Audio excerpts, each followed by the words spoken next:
Astra Abyssosque. We meet again, you two. Hi, Catherine. Do you have any commissions for us today? Commissions, huh? Let me think. Oh, how about this? Please attend the Academia's Academic Symposium this afternoon and recite a love poem on stage. Wait, say what now? And if possible, please also use your camera to capture the reaction of the audience upon finishing the poem. Huh? What kind of commission is that? I see. It appears that you're not interested in this commission. In that case, please go to Port Armos and convince the Eremites there to spend some time volunteering at the local orphanage. Hey, that's not any better. I'm sure the mercenaries will have some interesting reactions as well. Paimon's gotta ask, just who exactly has been submitting these commissions to the Adventurers Guild? Oh, the commissioner? Well, actually, I just wanted to see the two of you in action. Was it so obvious? I was hoping you would actually take one of those commissions. That kind of chance to observe humans doesn't come by often. Ah, so it's Nahida. Paimon just knew Catherine wouldn't crack those kinds of jokes. When did you get into her head? From when she said, Ad Astra Abyssosque.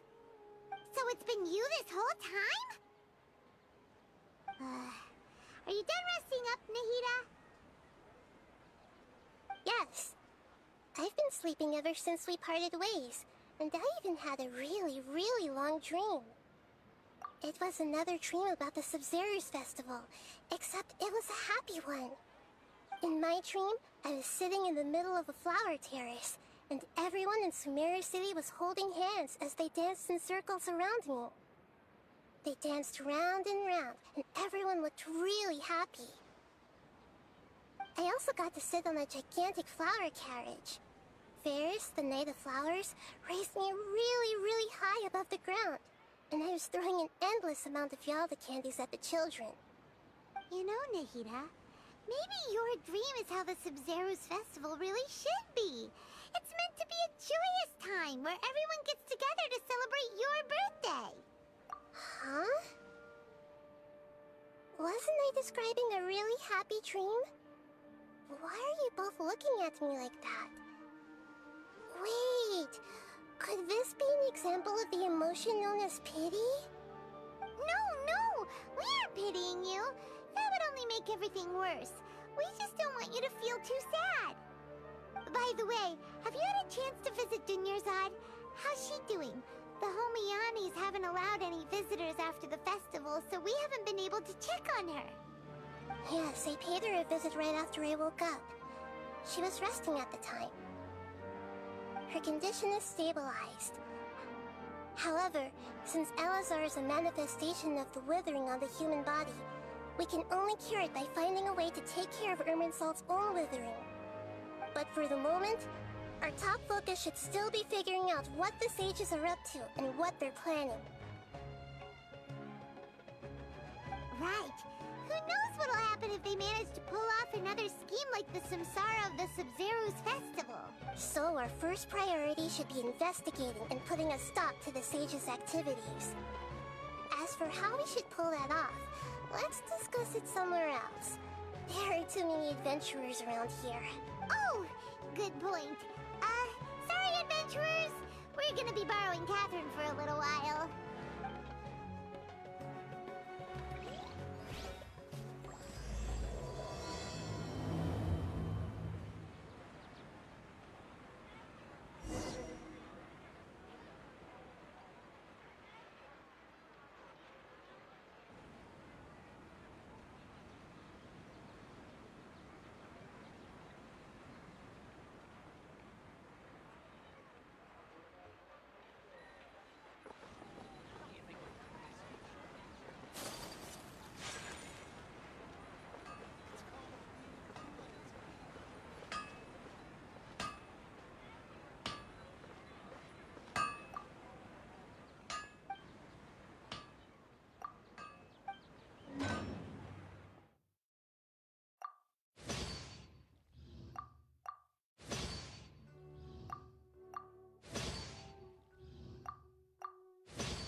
let's continue our chat here. Okay, so do you have any ideas on how we can investigate the sages, Nahida? Actually, I've already done a little bit of work on that. But for now, I want to hear your thoughts.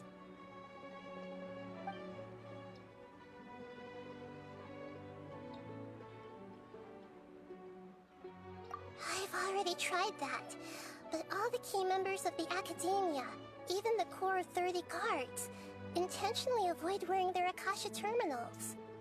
It seems that from the very beginning, they've been guarding against info leaks from the Akasha. Of course, it could also be because they're wary of me. Have you already caught the sage's attention? I'm guessing not yet, but this trusting me would make perfect sense if they've ever paid attention to the urban legends about me. In any case, I probably can't take over their minds directly.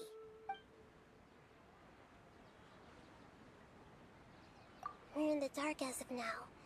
Since we still don't know anything about their goals, any rash move could tip them off and lead to terrible consequences. After all, every person in Sumeru City is one of their hostages. No way, that's too risky. You mean it'd be too easy to get caught? No, it's not that. We shouldn't involve innocent students in this. A single mistake could completely ruin their lives. Doing that would be ignoring the safety of my people for my own selfish goals. How is that any different from what the sages are doing? That's a good point. Spoken like the god of Sumeru.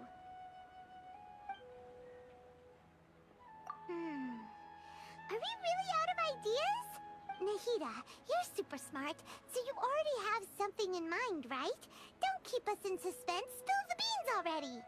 According to a popular theory from the Vahumana Darshan of the Academia, rejecting impractical motions at the beginning of a planning session will give more weight to the actual proposal. Okay, but aren't you the god of wisdom? You don't have to use that kind of gimmick to make us take your ideas seriously. Well, I've been thinking that if I can't directly possess the leaders, and if I can't get ordinary people involved, then I should find someone who's already involved, but hasn't decided to side with the sages. You're saying we should recruit a spy? That does sound like it could work. Oh, before coming back, we met someone named Alhaitham. He seems like he acts alone, and he likes doing stuff behind the Academia's back. They probably aren't in cahoots. Actually, I already have someone in mind. Do you still remember that female scholar named Setaria? Setaria. Paimon remembers now.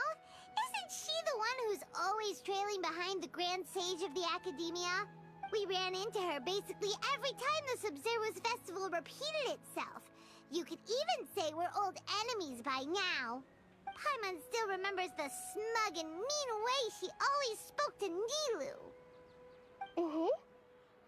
I've always liked observing all kinds of people, and Setaria has always stood out from the crowd. She was born in the desert, and was hailed as their greatest genius.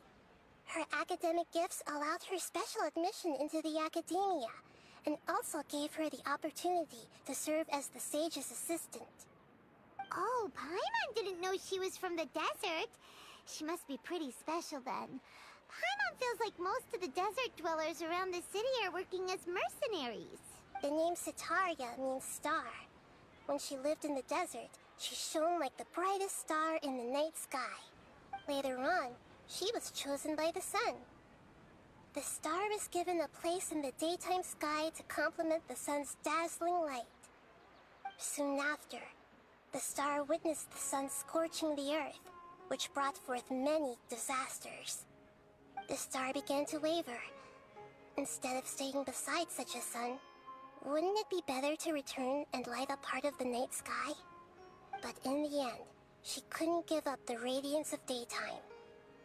To cope with her shame, the star buried her guilt and closed her eyes. From the sound of it, Setaria's just hung up on the research opportunities here. she doesn't really support the academia. She still feels guilty about not doing more for the desert, right? She's just running away from her problems. Indeed. When they are presented with complex moral issues, many people will simply plug their ears and go with the flow until the problem can't be fixed anymore. She's suppressing a lot of guilt, but before she realized it, she had already become the sage's accomplice. She can't deny her part in their schemes anymore. Right. We must somehow make her face her problems again. That way, not only can we get useful intel from her, but she can also use it as an opportunity to redeem herself. From my past observations, Cetaria will take a day off from the academia every 10 days to do some shopping in the city. Tomorrow afternoon just happens to be a shopping day for her. That'll be our chance. To prepare, let's go check out some of her favorite spots, and have a quick chat with a few of the vendors there.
This should be Cetaria's favorite fortune-telling spot. So should we ask the fortune teller about Cetaria? No, I already have enough information on Cetaria. The most important thing now is for you to pay attention to the vendor's talking style and key characteristics. Talking style and key characteristics? My poor lost lambs, have you become troubled over your fates? The divine voice of wisdom often echoes between mine ears. If thou be blessed today by the gods, I may be able to show you the way. Huh? Really? Nahida, you've been whispering things to her? Shh. My friend here has some doubts regarding his future. Can we get a fortune reading for him? Of course, of course. In that case... It would seem that Harut and Marut are quite wary of you. Perhaps, at some time in the past, you have somehow offended the gods. Only mocking the god of Animo, questioning the Lord of Geo's financial savviness, and brawling with the god of Electro. Do those count? Oh, nothing. Go on, pick an aspect for her to divine. Love prospects? No problem at all.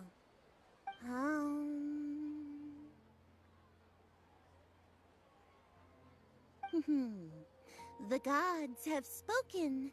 The truth shall be revealed. One who is fated to cross your path will appear on... Huh? So many people will fall for you. How could that be? Harut, Marut, did you two spoil my divination? I've never read a fortune so absurd.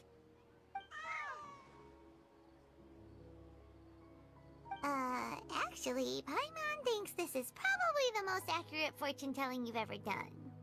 I admit admit that the orientation of today's celestial matrix is, suboptimal. As such, there will be no charge. Is that so? Well, that can't be helped. If you were to bring some food offerings for Heart and Mart on your next visit, perhaps they could help you reverse the wheels of fate.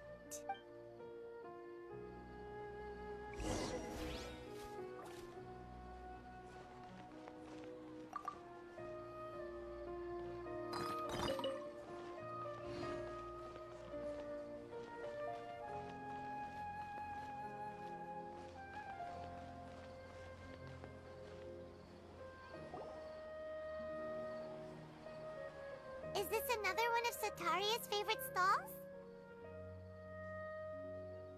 Yep, it belongs to a king. His father helped Sataria a lot when she first moved to Sumeru City, so she still comes by whenever she has time. When I start talking with him, listen carefully to the details of our conversation. Ah, dear customers!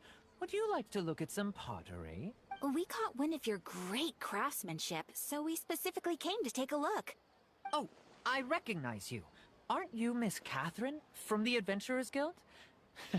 Sounds like I'm in for some big business. Speaking of, where did you learn this trade? I suppose you could say it all started with my dad. He's a mason by trade, but I picked up an interest in clay while apprenticing for him. After that, I began making pottery by myself in secret, and I simply changed trades when my works turned out well. Although it's a pity that I'm no longer making much use of the knowledge provided to me by the Akasha. That's nice. You're making a living doing something you love. So is your father still working as a mason? Oh no, not anymore. A few years back, he fell from a roof and broke his leg. Since he had already saved enough Mora over all these years, he's just enjoying the retired life in Port Ormos nowadays. I see. We wish him peace and happiness in his retirement. I'll have someone in charge of logistics at the guild come by another day for some goods. We'll leave you to it. Take care now. No problem. Rest easy, all our goods are sure to meet your every need.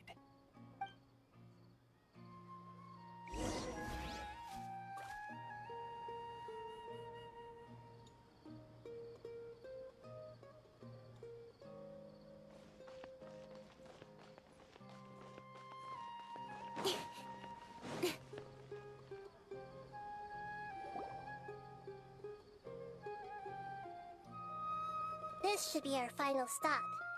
Sataria's always thinking of this restaurant when she's working at the academia, so she always comes by whenever she's out in the city.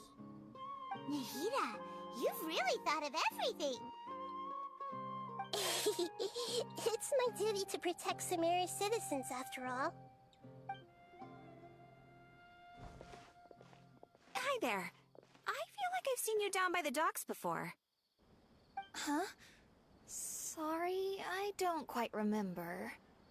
If I recall, you were having a discussion with someone about shipbuilding at the time. Ah, that's right! I've always been really interested in feats of marine engineering. After all, I grew up in Liyue Harbor and spent my entire childhood staring at the ships going in and out of the port. I came to Sumeru to study, but failed to make it into the academia due to my lack of talent. But I'm still discussing all kinds of problems with different scholars, and I'm continuing to study and perform research from the restaurant's basement. I'm sure I'll get into the academia after their next round of exams. What an admirable spirit for learning. Amazing. Sure, but you'll find hardworking people wherever you go. So this restaurant has a basement as well? Huh. First I've heard of it. That's right. It's not usually open to patrons. Most of the time, employees use it for breaks or to hold private events. I see. Guess that makes sense. Well, good luck with your studies, Miss Chishan. Thank you so much. As long as I can make it into the academia as an official student, I'll be happy.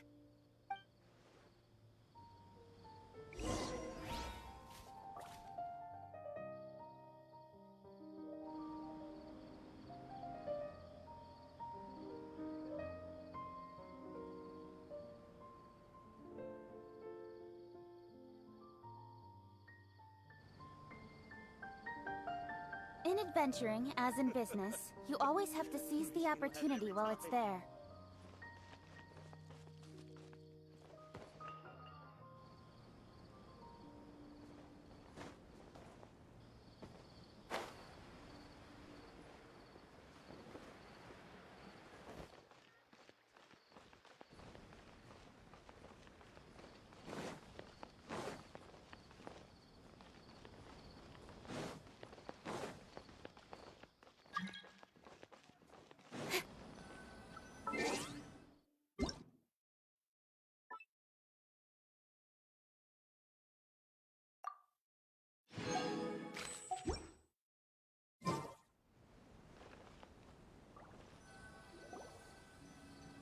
So, was that everybody? Mm-hmm. 3 familiar faces should be enough for Sataria. What's the point of all the information we've collected? Nahida, you still haven't told us how you're planning to make Sataria face her problems. Sataria is already used to avoiding her problems, so we must find a way to break through her usual sensibilities. I remember that you mentioned that the Eremites in Port Ormos are all making a fuss about the upcoming resurrection of the Scarlet King. Although it's all just a boatload of nonsense, the faith of her homeland may turn out to be Sataria's soft spot. Oh, Paimon gets it now! You want to take advantage of the guilt Sataria feels about her homeland. Although she knows she should return home to help the people of the desert, all she's done is conspire with the sages.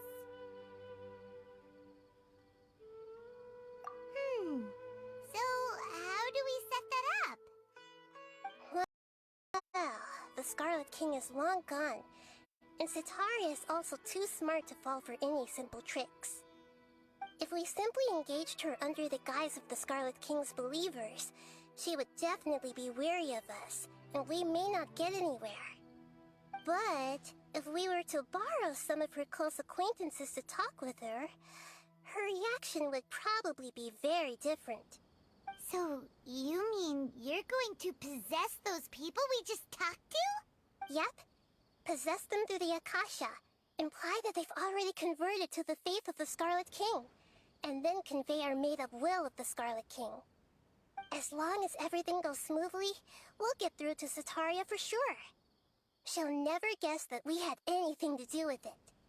Ah, so that's how you're going to use all the info we collected on these people. It's so that you won't slip up and break form. Possessing them will only work if you can manage to pass off as them. Exactly. So, best of luck with impersonating them. Huh? Best of luck? But we don't know how to possess anyone. That's no problem at all. I'll just share all their senses with you once I've possessed them.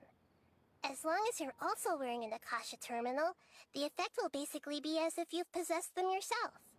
Huh. That is pretty convenient. But why does he have to do this? Can't you do it yourself?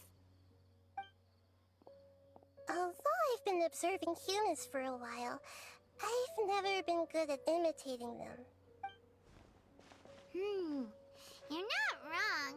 It's always been painfully obvious whenever you try to pass as Catherine. If it was at all possible, I would have preferred to leave these people alone. But seeing how things are now, I probably should just accept it and push on. Yeah, don't beat yourself up over it. We're only doing this to help everyone, and we'll only be borrowing them for a little while anyway. Alright, then let's give it a go tomorrow afternoon.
This opportunity is quite hard to come by.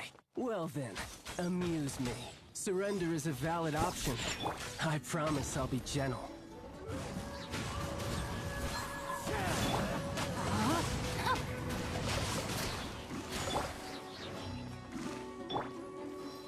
How unbecoming.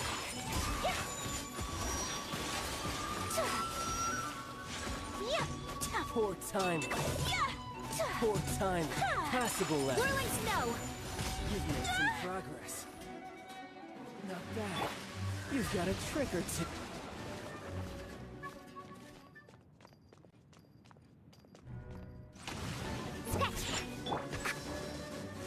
One with nature. Right. No, my sword! No use My hiding back there. apologies! Your turn.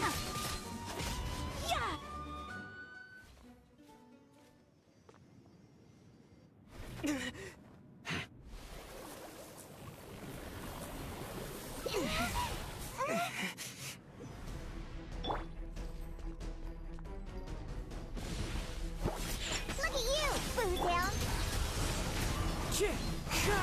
Fallen leaves, adorn my night! Take flight! Sakura swirl! Some you win, and some you lose.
Oh, is it time for me to join you?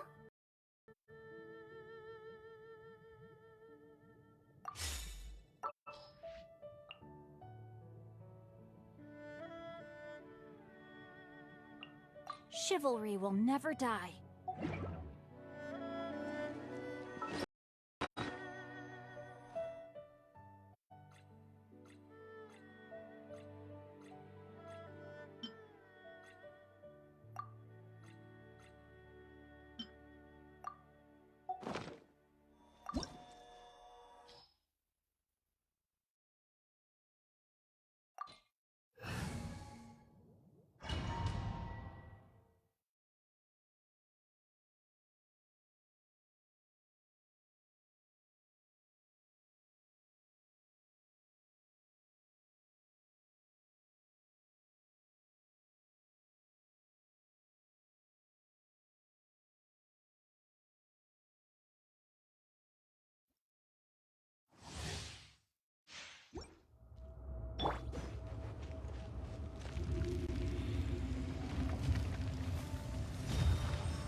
It is time, Morax. We settle this now! Let me read you a verse.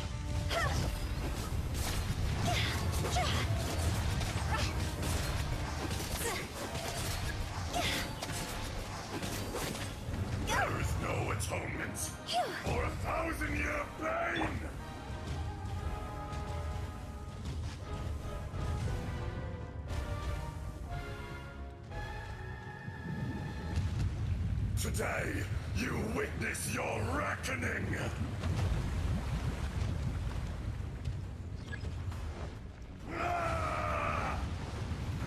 Solidify!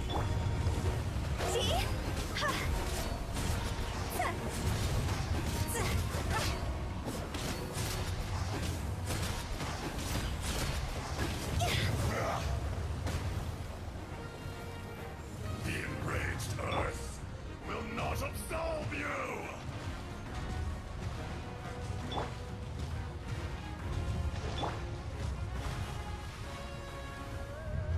You stand upon your tomb, though you know it not!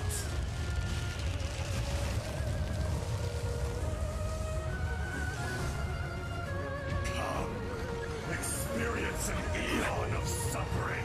Stabilize!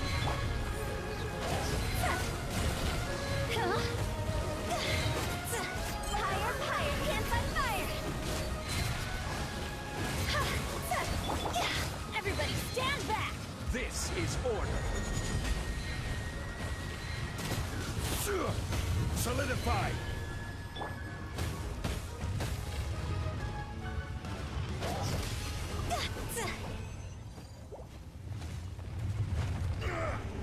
More axe!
can bully me!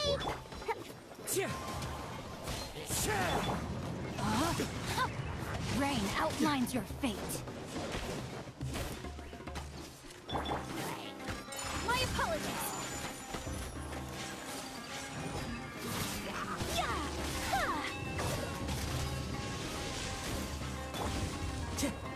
The wind knows me.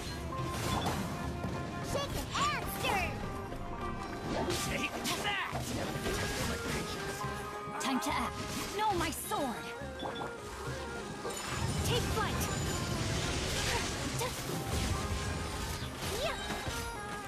Kamisato art. Sumetsu. Witness the power of Gugwa. One with nature. Clouds high, the birds call. Came out of your dream! Huh! Think you can bully me? Whirling snow. Yeah.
Rain outlines your fate. Huh? Into the wind. Take flight.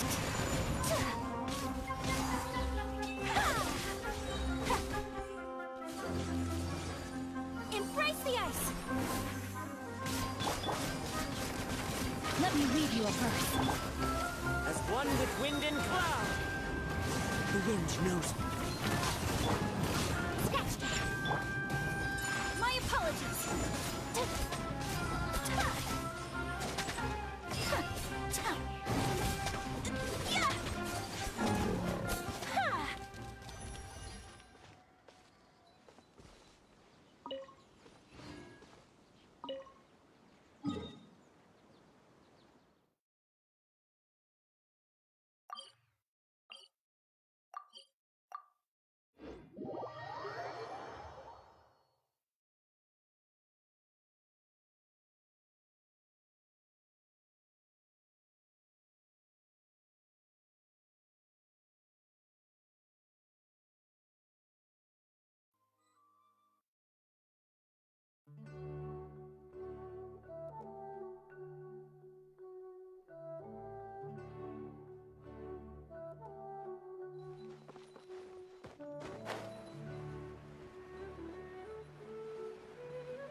hand this work over to the Eremites, I'll have to rephrase the request.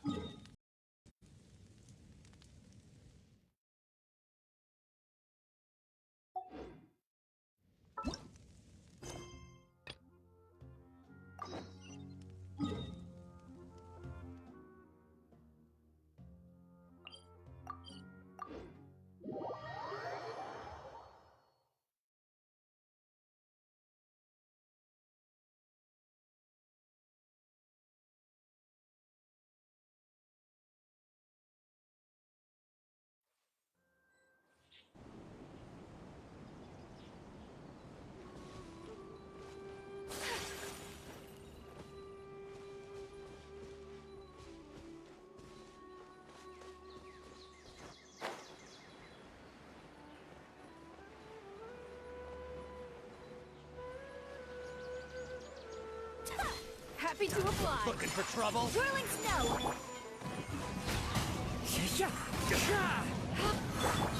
Rain outlines your fate. Huh? Take flight.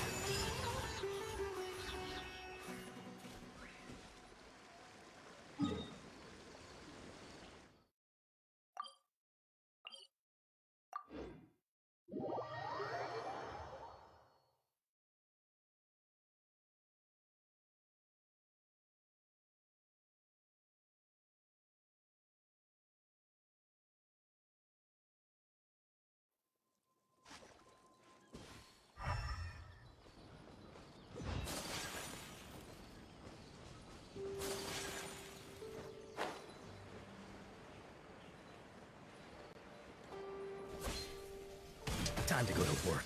My apologies. That's close enough. Clouds high. The birds call.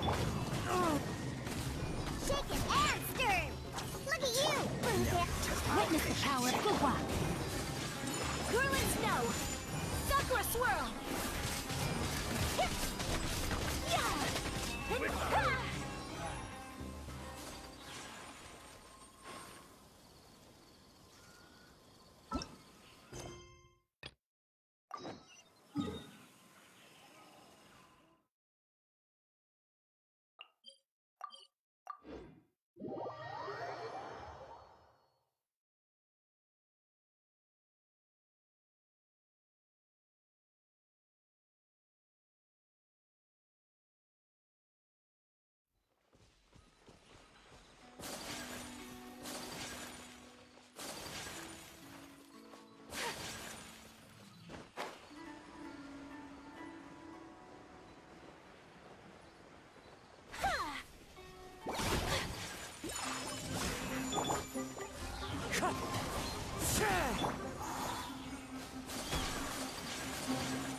My apologies.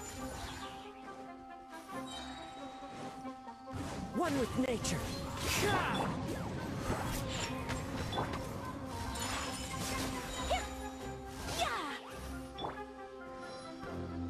Into the wind.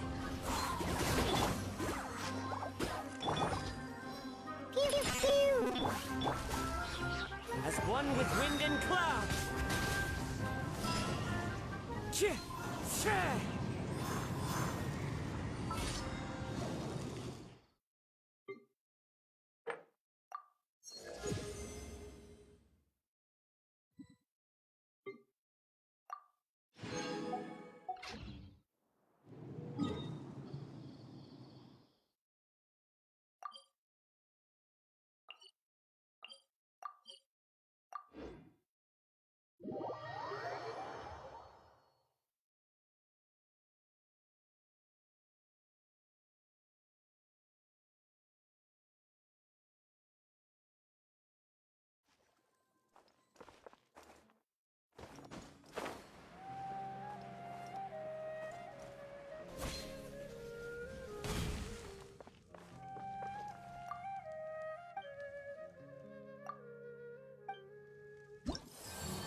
outlines your fate.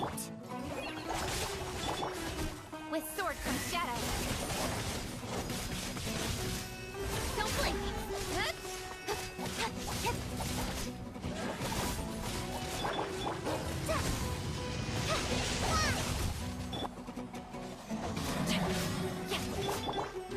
Incoming! Huh.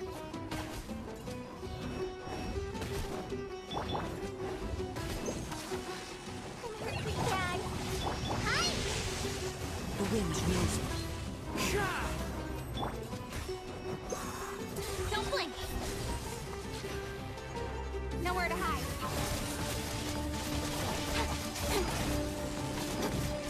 Incoming!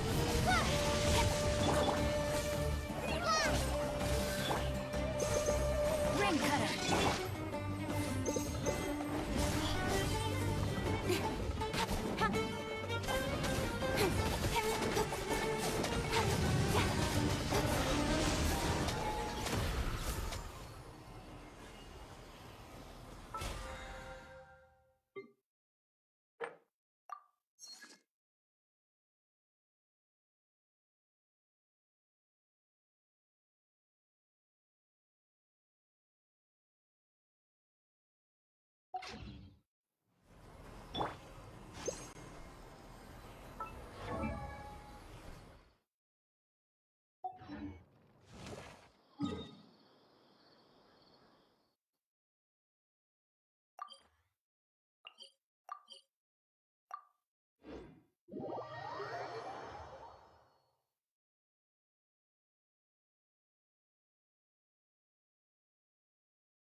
flight! Embrace the ice!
The birds call! Let me weave you a verse. Whirling snow!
You are not welcome here. Ain't having your drink. Huh. The wind knows me.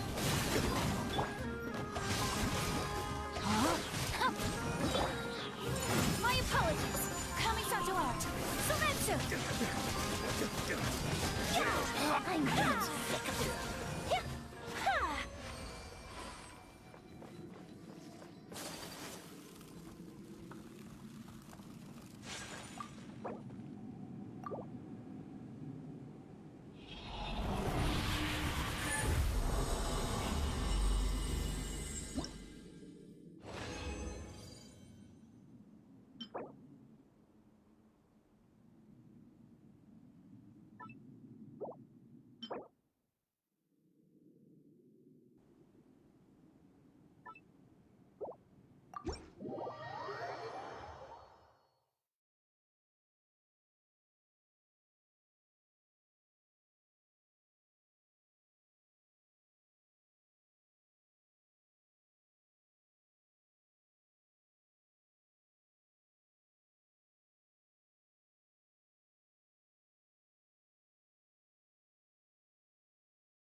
A blade embraces its duty.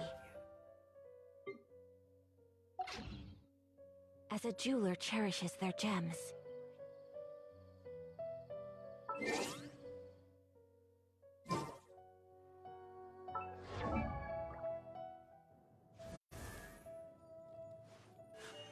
A blade embraces its duty.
hearts are safe for sure.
Come on, enough procrastinating. Let's go.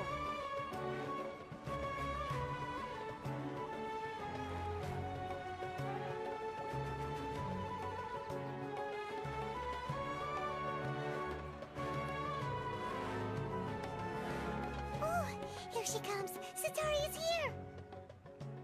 Let's quietly follow her. Once she starts talking to her acquaintances, we'll find a safe spot to begin possessing them. As for how we'll sway her to our side, I'll leave that to you. I trust you'll know what to say. Paimon's starting to feel kinda nervous. Okay, let's go. Looks like they've already started talking. Let's find a hiding spot and get started.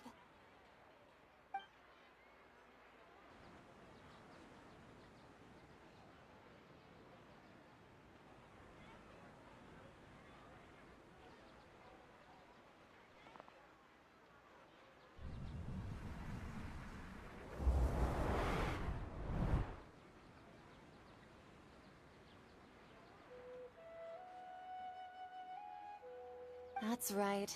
You really can't force anything when it comes to love. And besides, everyone around me has a very different background and outlook. Are you still listening to me, Nabia?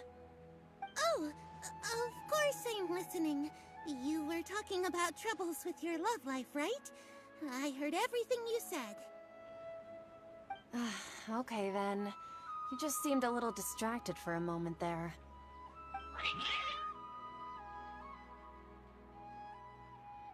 Strange. Your cats seem pretty worked up. Is something wrong? I always thought they were quiet, happy kitties. Oh, what are their names again? Ah, that's right. They are just little darlings, aren't they? Harut and Marut. Ahem. So, which fortune do you want me to read for you today? You must have come for another echo of the divine voice of wisdom. I'd like to get another reading on my love prospects, but to be perfectly honest with you, I feel like I've been a real mess recently. A mess? Well, could you do a reading on how long it'll take me to finish my current project at work? I really just want to get it over with. I hear you. No problem at all. The gods will reveal the truth.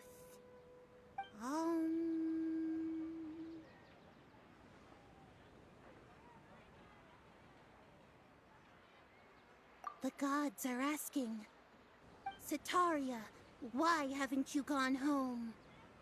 Why haven't I gone home? Do the gods really know everything I've been thinking about? Setaria, why don't you just go home? It's a demand now instead of a question. The gods seem to be truly upset. I'm sorry. I know I failed the gods. Please pass on my most sincere apologies and ask for their divine forgiveness. And, if I may ask, Nabia, is there a specific god who's speaking to you right now?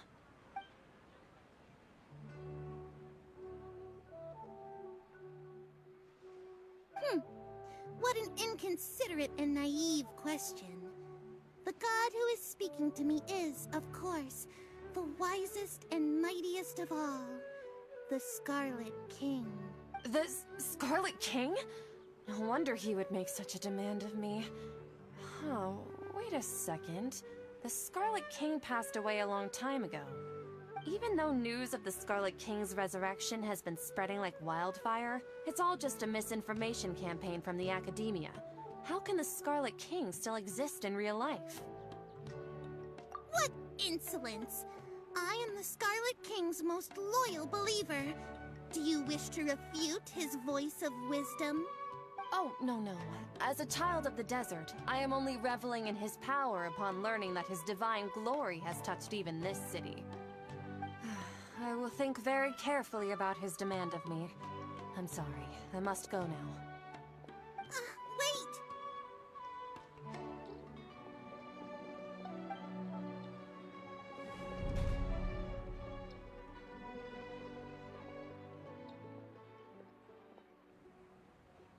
Oh, she just ran off in a hurry. She looked pretty upset too. Well done. Setaria didn't seem to suspect anything amiss. To have something she's been trying desperately to avoid show up out of nowhere and berate her, that must have shaken her to the core. Aw, Nahida, it seems like you understand human emotions really well after all. All I know are some abstract Harabatot theories. In any case, my time with you has shown a lot of them to be utterly useless. I'm still trying to make sense of everything. Anyway, enough of that. Let's hurry and catch up to Setaria. She's out of games now, right on cue. Let's get ready to possess him right away!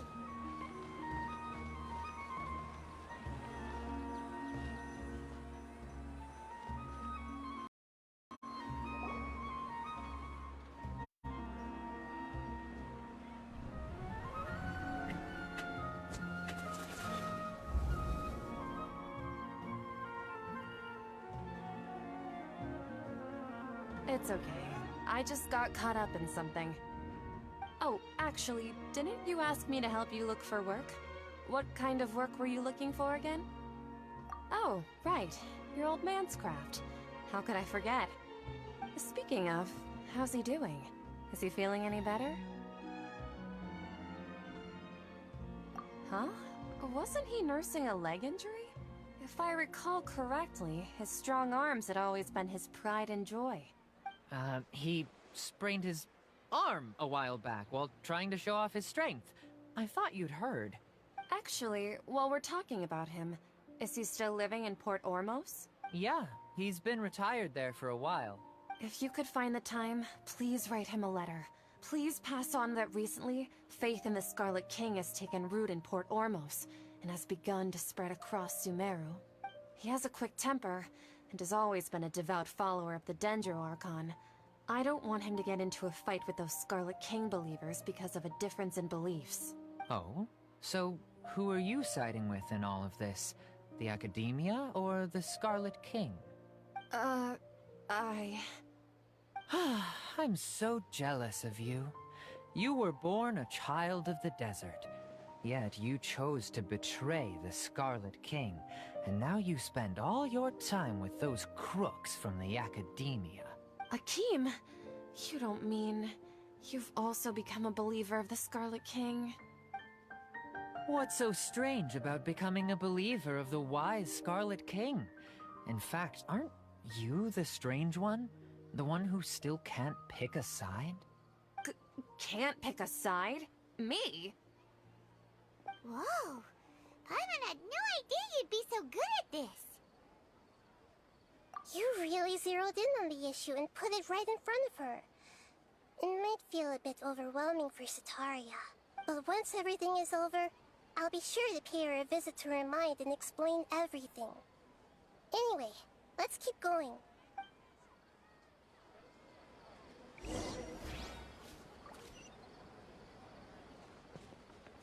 Come on! Sataria's already started talking with Shishan!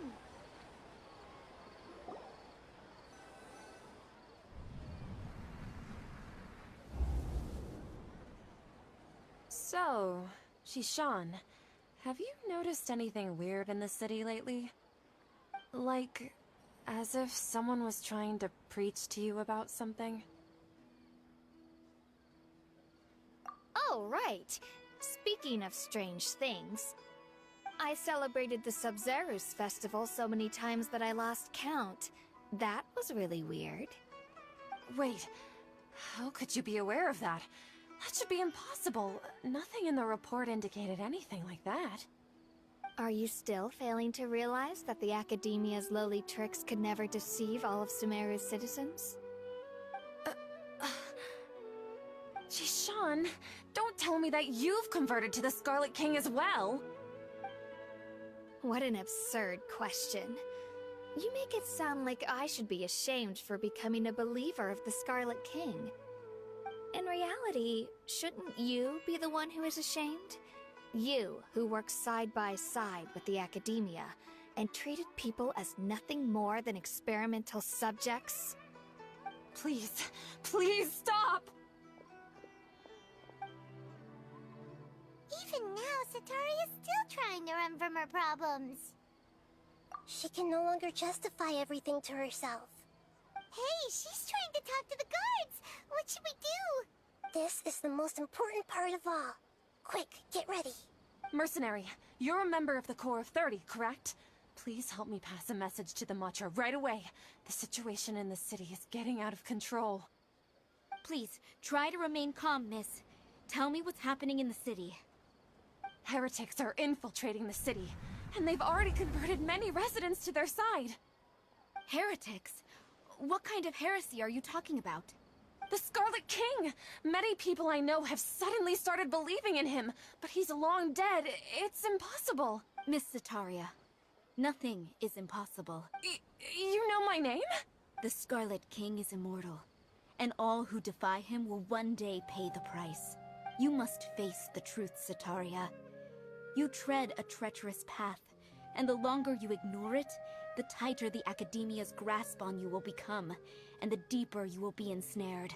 Child of the Scarlet King, never forget that the desert that belongs to you lies elsewhere. What's so strange about becoming a believer of the wise Scarlet King? In fact, aren't you the strange one? The one who still can't pick a side? What an absurd question. You make it sound like I should be ashamed for becoming a believer of the Scarlet King. Sataria, why haven't you gone home?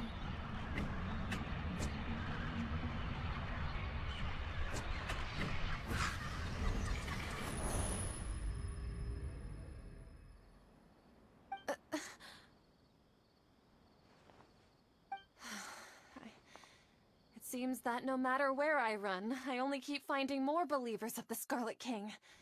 I have to say, this is a familiar feeling.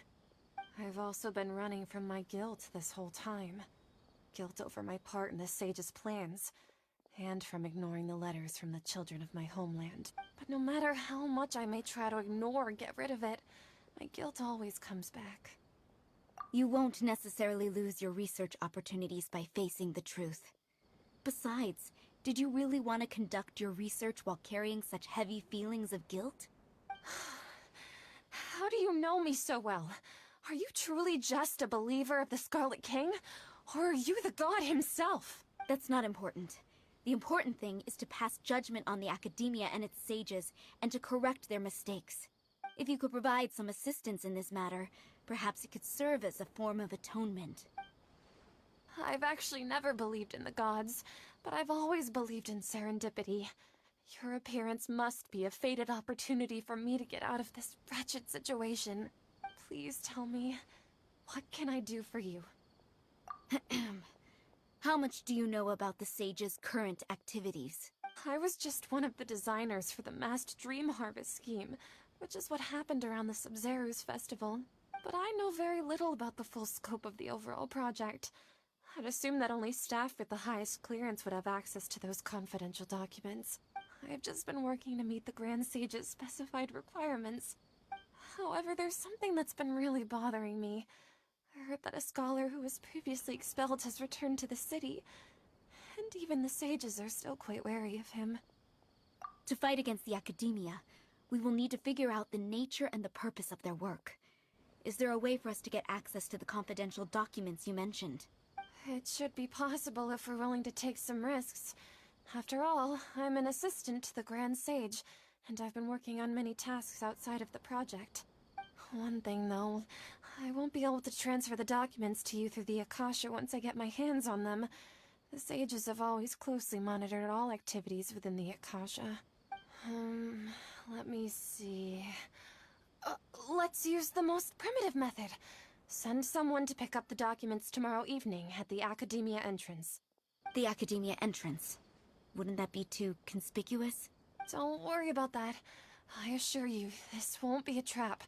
I'm only suggesting this location because it'll draw more scrutiny for me to leave the Academia again. It'll be safest for me to distract the guards long enough to hand you the documents. Alright, I trust you. So, if I were to successfully complete this task, would it mean I've atoned for my wrongdoings? That'll depend on the judgment of the Dendro Archon. The Dendro Archon. That's right. Her people are the ones we have endangered. As the God of Wisdom, she's also the one responsible for judging and guiding the scholars. Maybe it's time for me to find a god to believe in. Just as Nahida predicted, we've managed to bring Sataria to our side! The Traveler's execution was ingenious. He's the one who deserves all the praise.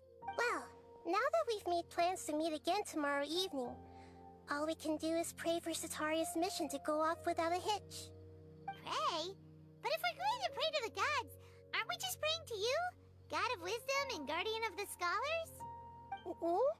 No. The truth is the true Guardian of Scholars. I've always believed that. Anyway, let's meet again tomorrow evening at the Adventurers Guild.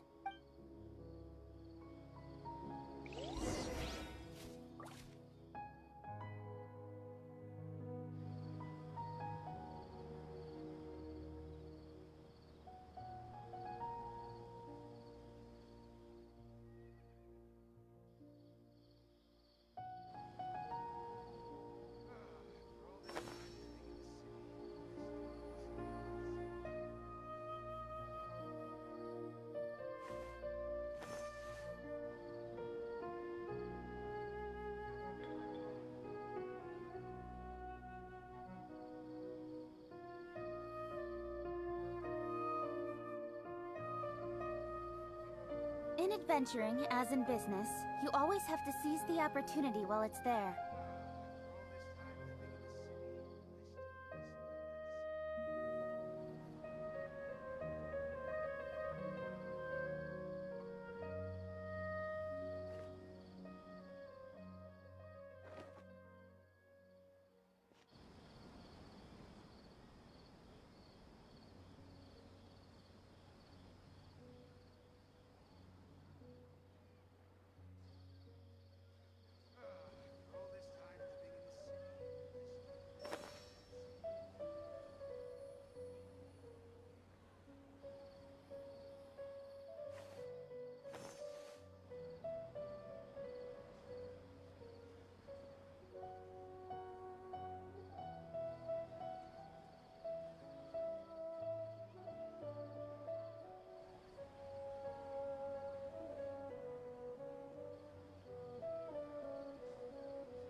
Come on, enough procrastinating. Let's go.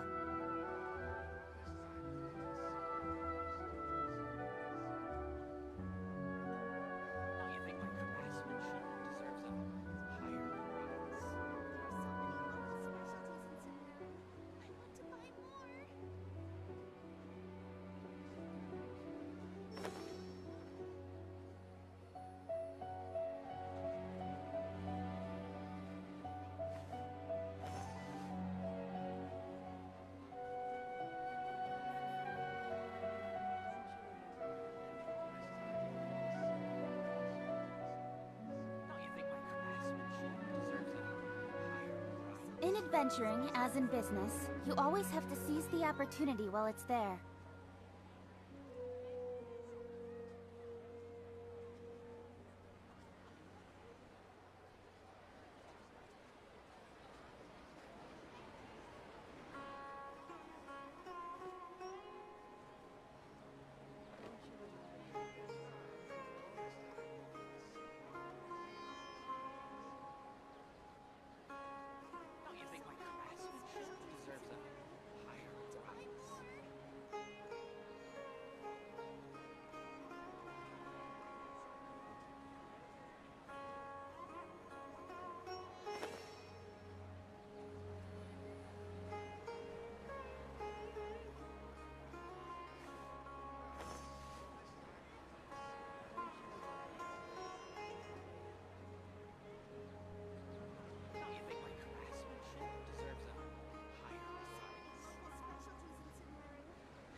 I'm all for work-life balance, but I think this is pushing it.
Enough procrastinating.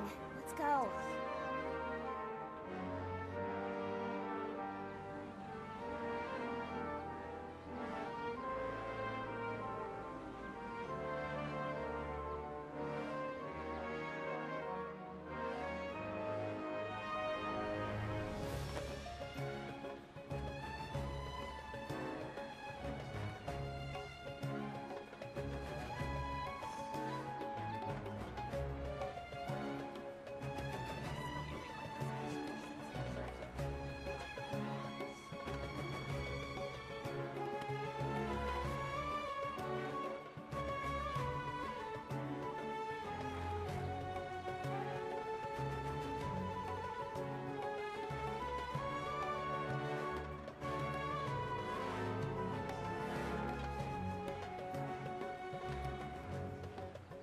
I'm all for work-life balance, but I think this is pushing it.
Come on, enough procrastinating. Let's go.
In adventuring, as in business, you always have to seize the opportunity while it's there.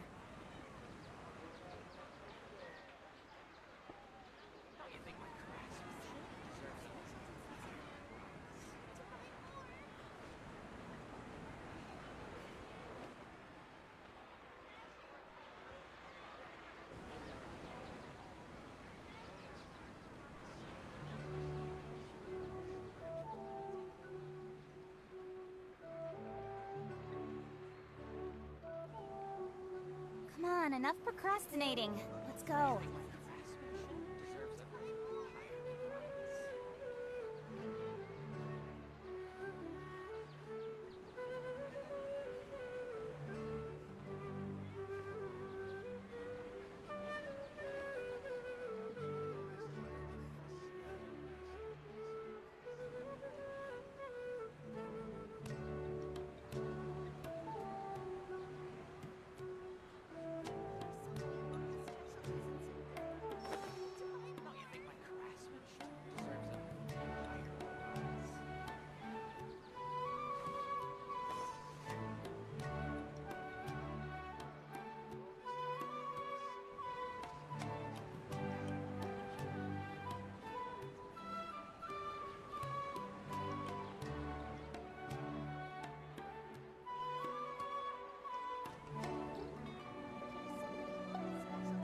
I'm all for work-life balance, but I think this is pushing it.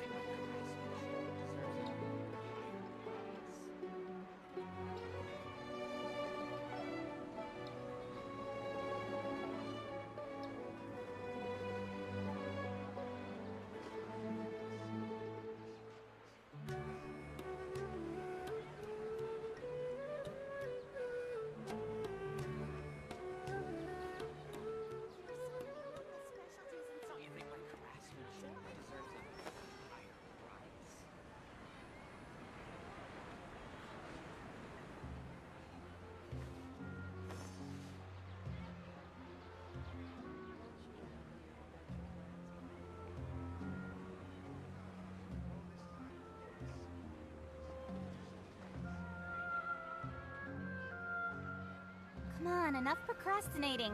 Let's go.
I'm all for work-life balance, but I think this is pushing it.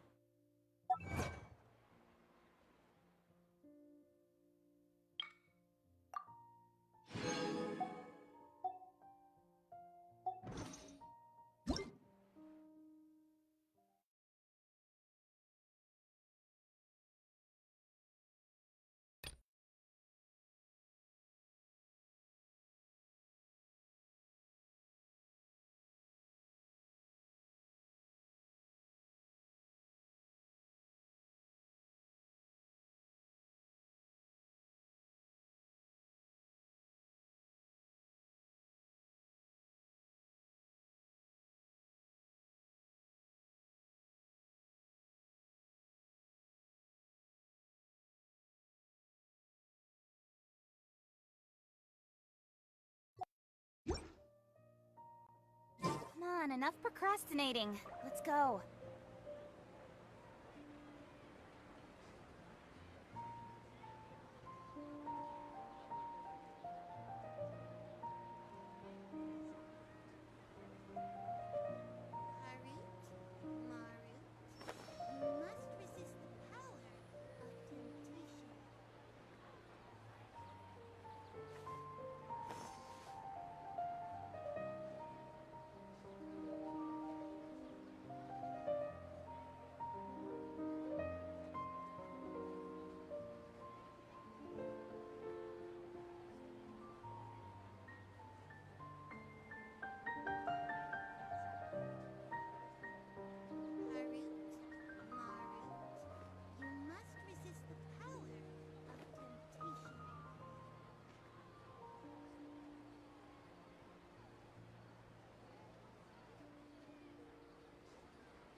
I'm all for work-life balance, but I think this is pushing it.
Catherine,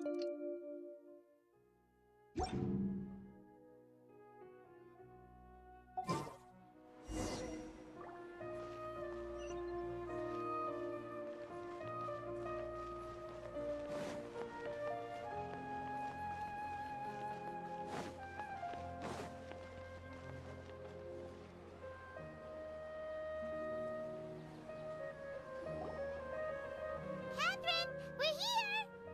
Oh, you are the other Catherine, right? That's right. I suppose I'm the other Catherine in your mind.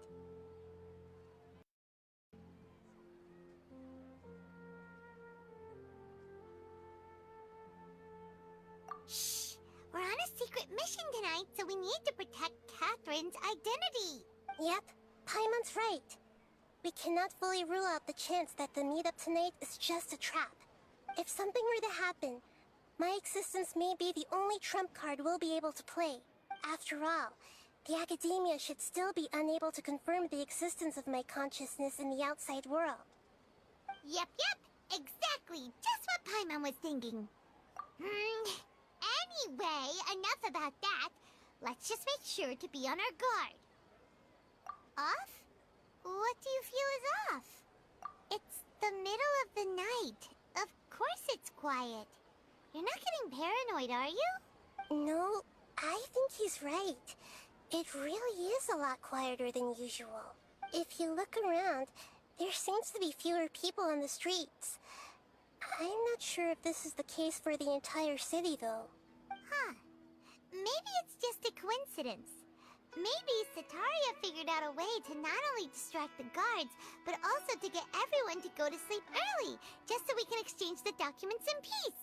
I also can't quite figure out why things feel a little off. But now that we're here, let's go ahead and meet her as we planned. Well, regardless, as long as you're here with us, Paimon feels a little safer.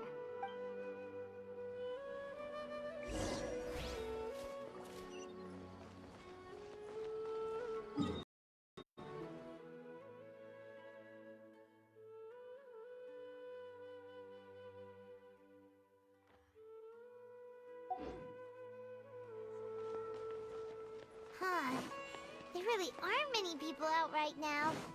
Let's hope it'll be this quiet in front of the Academia, and that Setaria managed to distract all the guards.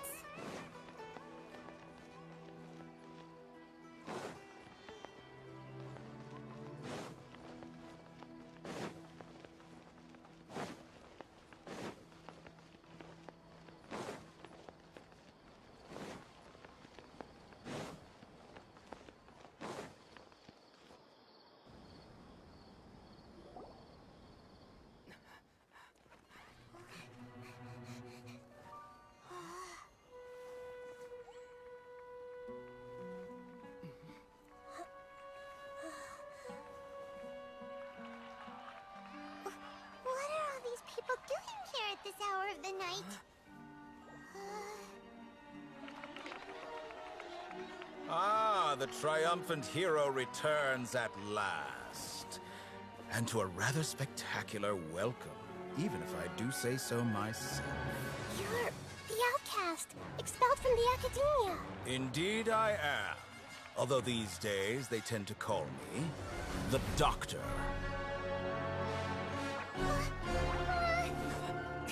If you're looking for your researcher friend, she has already been taken into confinement. With some basic caution, she could have discovered the listening device on her person. Clearly, she lacks the degree of rigor expected of a true scholar.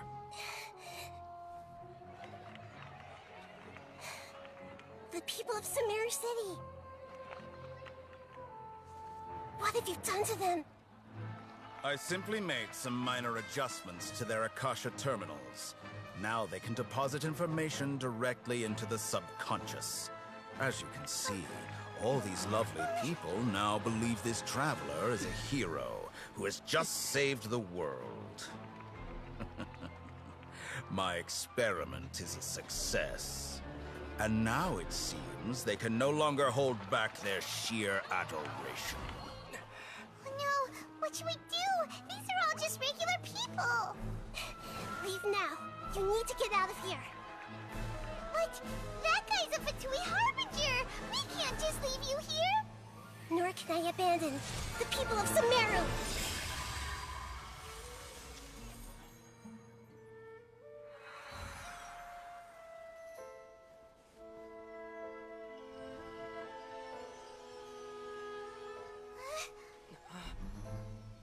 Don't worry.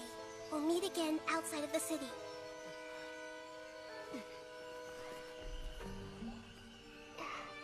I see. You appear to have overridden their mental faculties with your own consciousness. To possess such a powerful mind, you must be the God of Wisdom.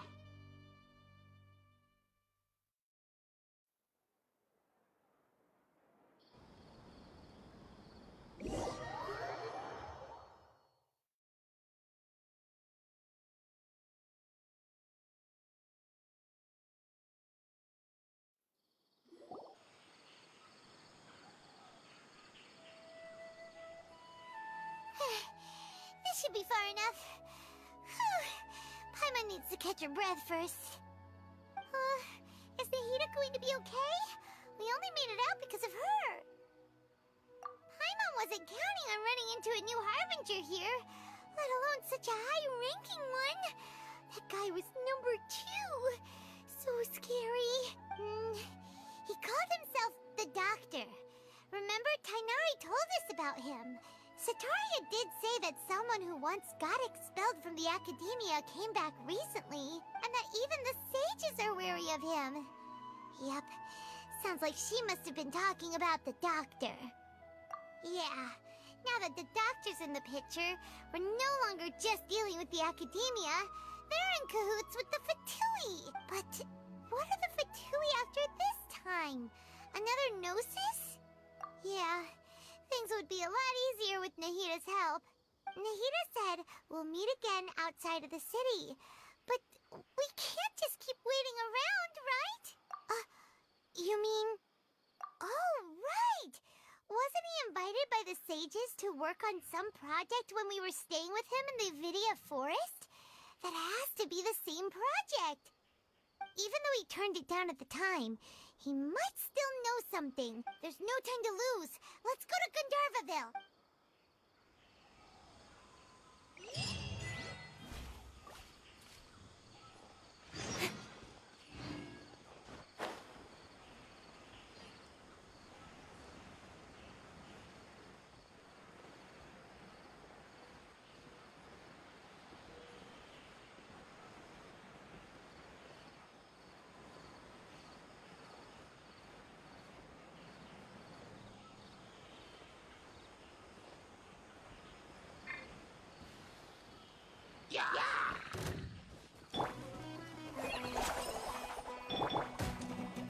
Into the wind. Don't blink! Hey!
Hold it right there. A blonde-haired traveler and a floating fairy. We've got you, all right.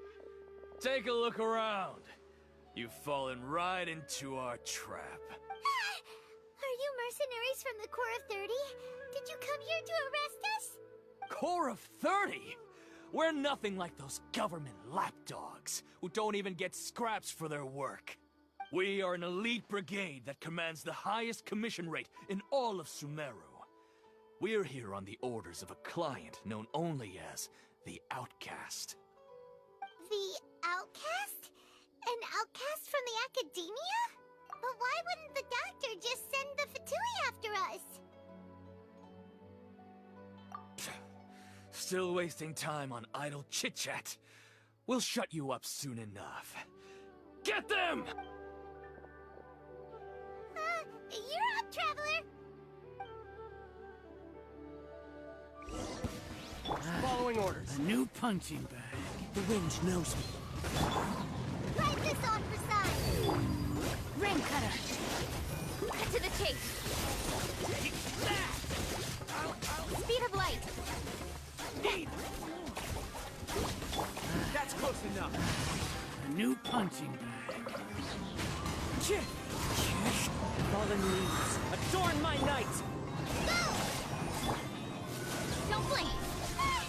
It isn't over yet! Here comes reinforcements!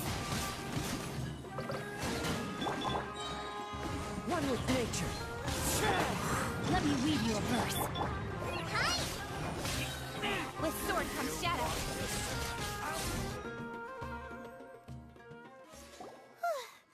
That was pretty rough. Is that what elite mercenaries are like? Yeah, looks like we'll have to keep our guards up. But this doctor guy seems like a pretty tough opponent. He knew exactly where to set up an ambush. Did he predict that we would try to find Tainari? Going up against smart people is tough. Anyway, let's keep going.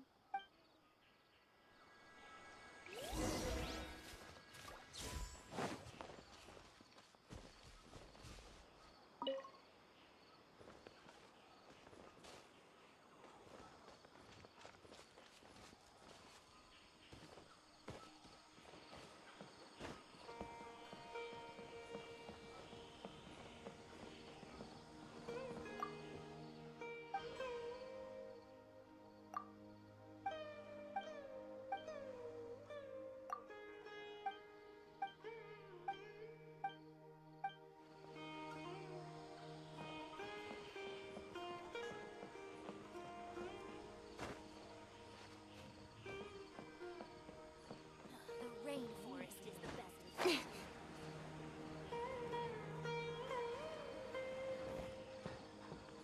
Our recent character was great.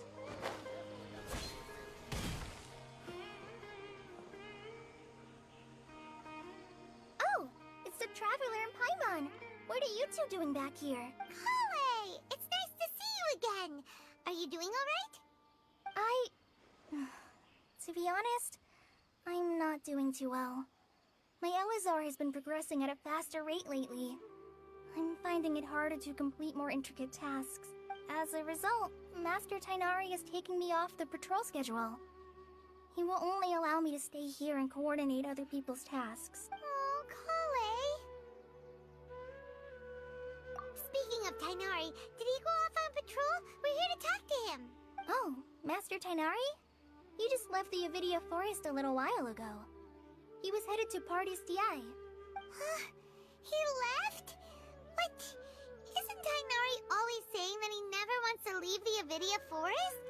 He even turned down the Sage's invitation. I thought it was weird too. Master Tainari always prioritizes his work as a forest watcher above everything. He almost never leaves his post. He left in a hurry this time, though. No, I only found out that he left through a message he left behind. He also made sure to delegate all his tasks using a schedule. To leave in such a hurry? I'd guess he had something urgent to take care of. Master Tainari originally studied in the Amorta Darshan of the Academia, and Partis DI is something like the Amorta's research base. I know that before he became a forest watcher, Master Tainari once spent a long time conducting research at Partis DI. A research base, huh? Gotta wonder what kind of research Tainari just decided to work on all of a sudden. Oh, we don't have a lot of time, so let's go look for him at Party's DI.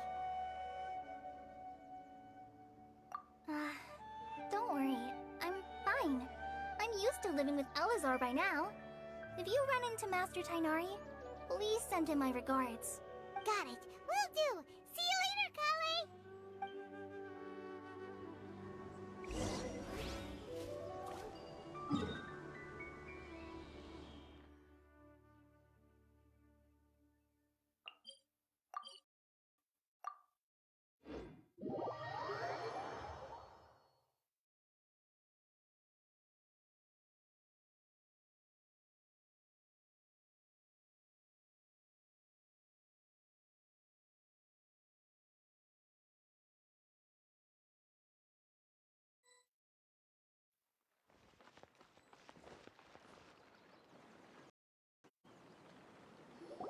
Wait!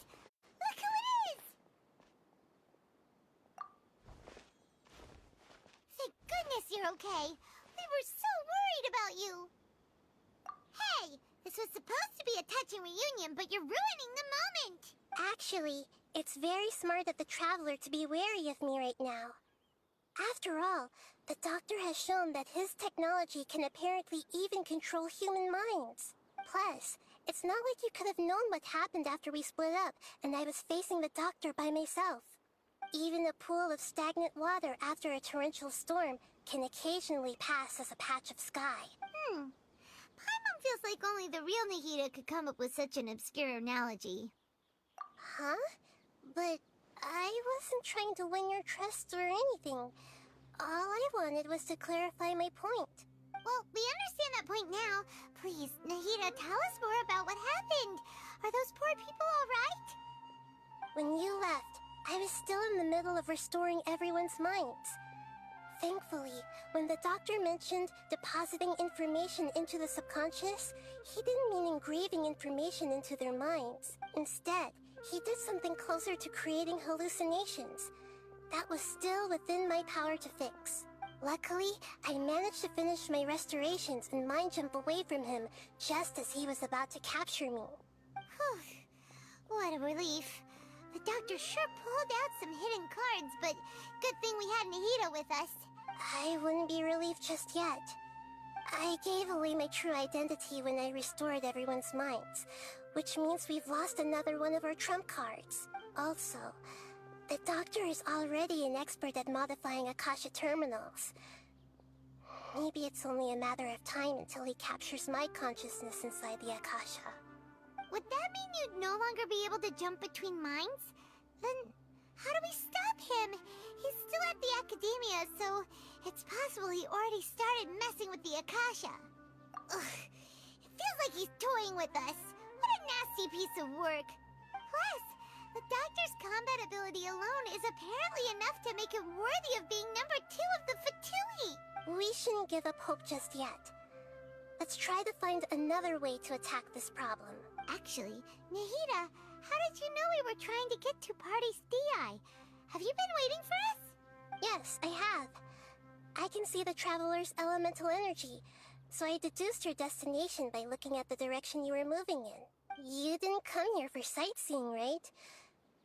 Did you find any leads? We're looking for a scholar we know. His name is Tainari, and the sages once tried to reach out to him. Why don't you come inside with us and see what we can find? Okay, let's just hope we won't get him into trouble.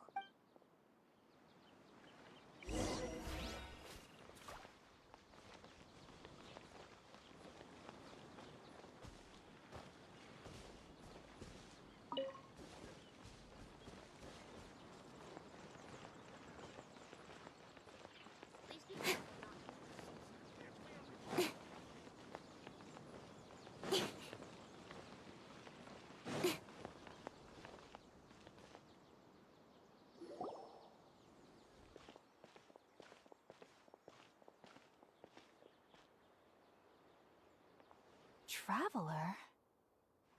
It is you! Ah! The voice!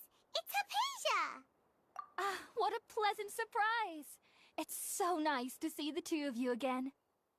Who's this? She's a scholar we met in the Avidia Forest. When we last saw each other, she was still training in the... what's it called? Satyavada life? Oh, I see. That's right, we're old friends. You've come at just the right time. Ever since I've come here, hardly anyone has even talked to me. Hypatia, you're way too excited about this. Actually, for you to leave the Avidia Forest means... you're not in training anymore? Wait, no. Did you already finish your training and reach Pariporna life? What do you think? My consciousness has already managed to make contact with the divine. You did it! Congratulations! It's so exhilarating to share this sublime joy with others at long last! When my consciousness made contact with the gods. Ah, what a supreme and unparalleled experience that was! That sounds incredible! Oh, alright. Actually, please wait. I haven't forgotten my promise to you. Remember? I promised to help you understand what you saw from Irminsul once I gained deeper insights. My current self has not only gained true insight, but I can even help you establish a direct connection to the consciousness of the divine. You can do that? I've never heard of anything like that, but if you want to give it a try, I'll do my best to protect your consciousness during the process. Hold on. I brought some spirit borneal with me. This is still a crucial part of the ceremony. We're using that incense again? All right now. Hold my hand. I'll help you establish a pathway to connect your consciousness. Okay. Ready?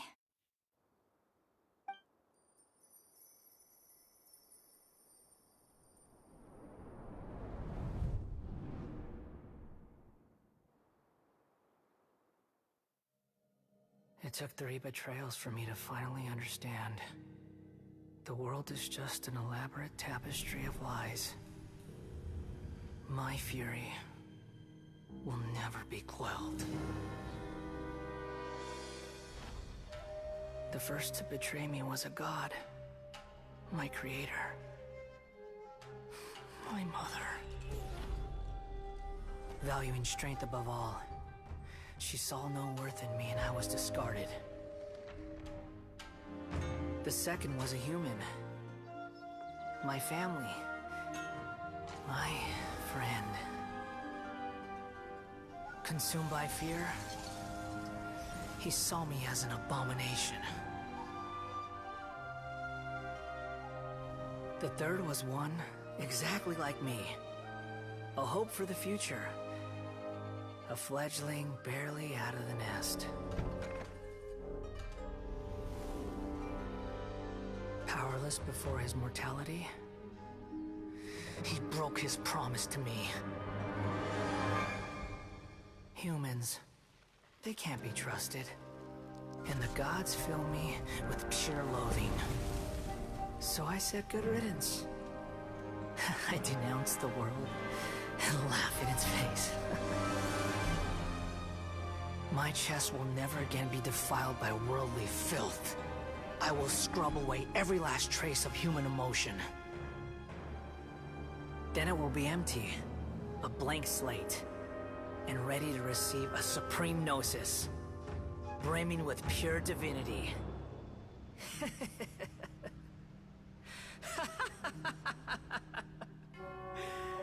There is no need to fear. The pain will be brief. Your era is coming to an end.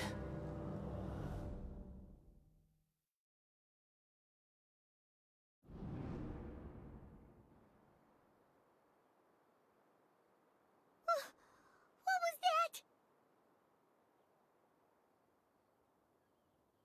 Did we actually just see the Balladeer's memories? Everything matches what we know about him. But how is he connected to the divine consciousness that Hypatia was talking about? You saw it, right? You felt it, right? Such a majestic god! Such a noble will! Such sublime emotion! Alas, shame. If only that which beats within my chest wasn't a filthy mortal heart. Oh, great and merciful God! Please grant me forgiveness and salvation! Do you understand now? I'm afraid this is no periporno life, but rather... Ah! You... Why are you so mean to me? Why is everyone hiding from me? I found divine wisdom. Shouldn't I receive praise and honor? Haven't I uncovered that light in the darkness? Hypatia? That's how I always thought everything should be. Wait, have I already lost my mind?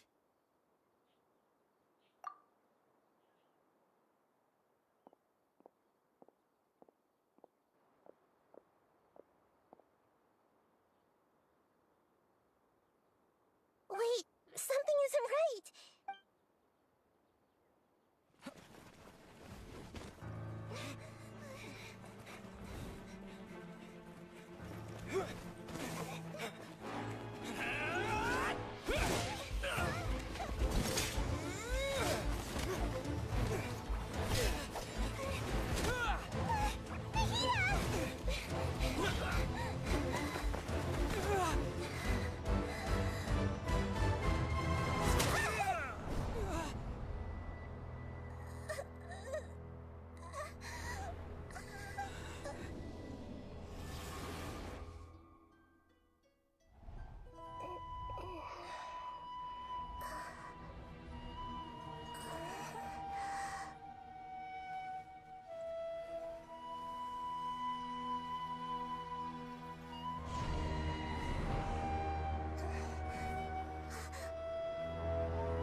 Okay, we finally lost him. Are you okay, Nahida? Wait, no. Something feels different. You're back! Oh, the Traveler's back? Nahida was controlling your body for a while. It seemed like she jumped over to you as an emergency measure right before the Catherine puppet was destroyed.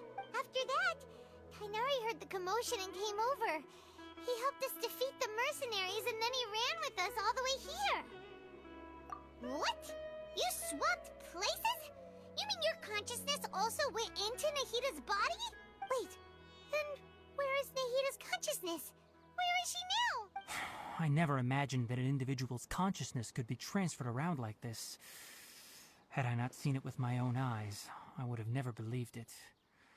I don't think this can be achieved with current human technology. Also, while we were running, the consciousness in your body told me to pass on a message. She said, "The doctor has found a way to trap my consciousness, so I can't journey with you anymore. But even in a moonless night, a shower of starlight can still drown out illusions and lies." Oh no! Nahida's trapped in the sanctuary of Surasthana for good this time. Was that message all she left for us? It's pretty vague. Oh, that makes sense. Since the doctor captured her, she won't be able to say anything without him knowing. She's being extra careful. Even in a moonless night, a shower of starlight can still drown out illusions and lies. Huh. Paimon knows the moon illusions and lies are from that alchemical divination at the Sumeru Festival. Didn't Nahida use a starlight analogy before? It had something to do with Sataria. Oh, that makes a lot of sense. Huh. Do you think Nahida was telling us to go find help in the desert? But she isn't with us anymore. Think we'll be okay? Paimon, you said Sanctuary of Surasthana. Does this mean that this Nahida you're talking about, the consciousness who is occupying the Traveler's body, is the Dendro Archon? Your guess is correct, but the situation's a bit complicated, so it's really hard for us to explain right now. That's all right. A scholar's curiosity doesn't need to be appeased right away. As for the complicated nature of the situation, safe to say I have witnessed that for myself. I've spent some time with you, and it looks like the Dendro Archon's also on your side, so I trust you. Thank you, Tainari. Oh, actually, we came here to ask you a question. What do you know about the project that the sages have been working on? Ah, that. While I was indeed invited to join that project, the sages were always secretive about its scope and goals, so I eventually declined. All I know is that that project has something to do with the restoration of Irminsul. Huh? Did you see something when you were in Nahida's body? What? Do you have any evidence?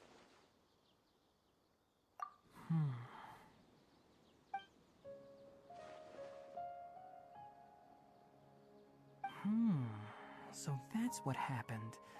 That explains why Hypatia's symptoms were different from those of the other scholars who went mad. It's because she made contact with the consciousness of a new god who is still in the process of being born. Tainari, did you leave the Avidia Forest because of Hypatia?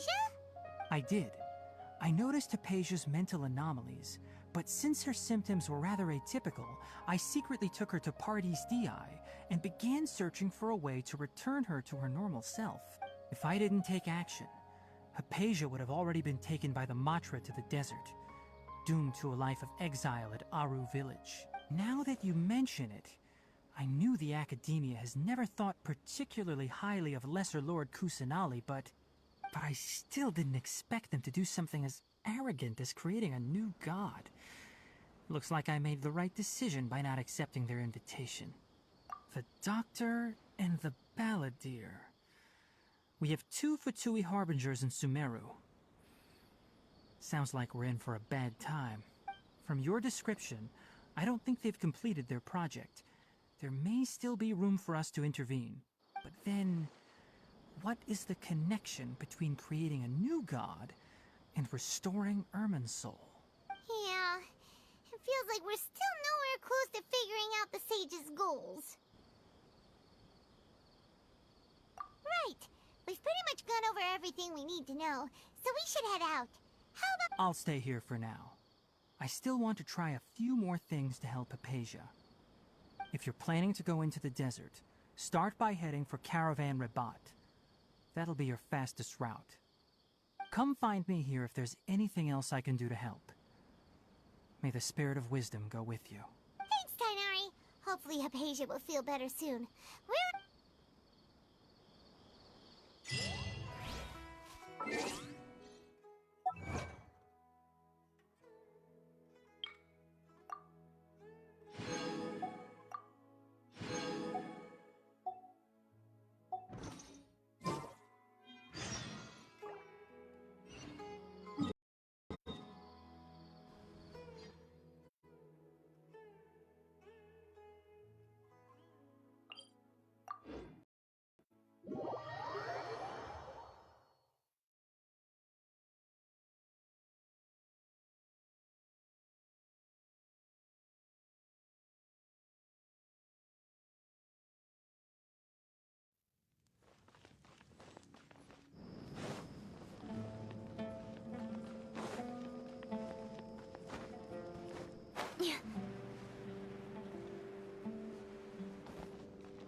We finally made it to Caravan Rabat.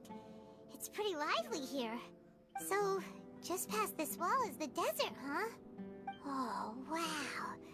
Paimon remembers hearing people call this the Wall of Samiel. It's made to block sandstorms from the outside. Oh, if it's this tall, it's gotta be the divine work of Greater Lord Rukkhadevata, right? Enough gawking. Come on, follow me. Huh? Over here. Oh, Hatham went that way! Let's hurry up and follow him. Wonder what he's up to.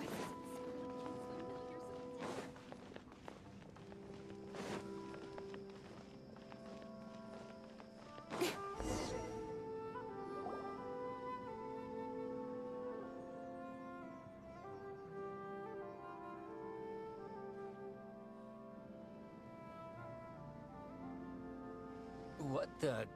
Where did he go? How did we lose them? They were just here a second ago. More Eremite mercenaries? Who are they working for this time? Anyway, Traveler, it seems like we were being followed again. You were too careless. You should have noticed those hopeless amateurs trailing you a long time ago.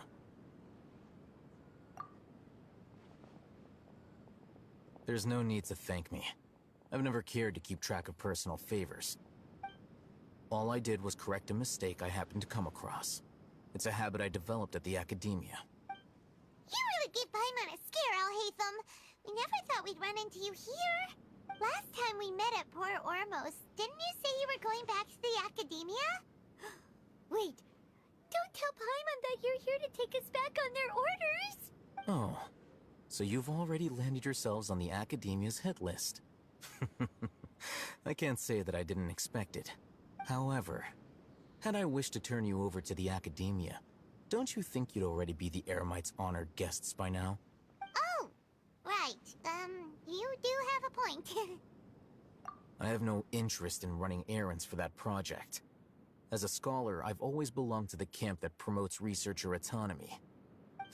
And these days, you're more fascinating than anything the sages can offer. Not quite.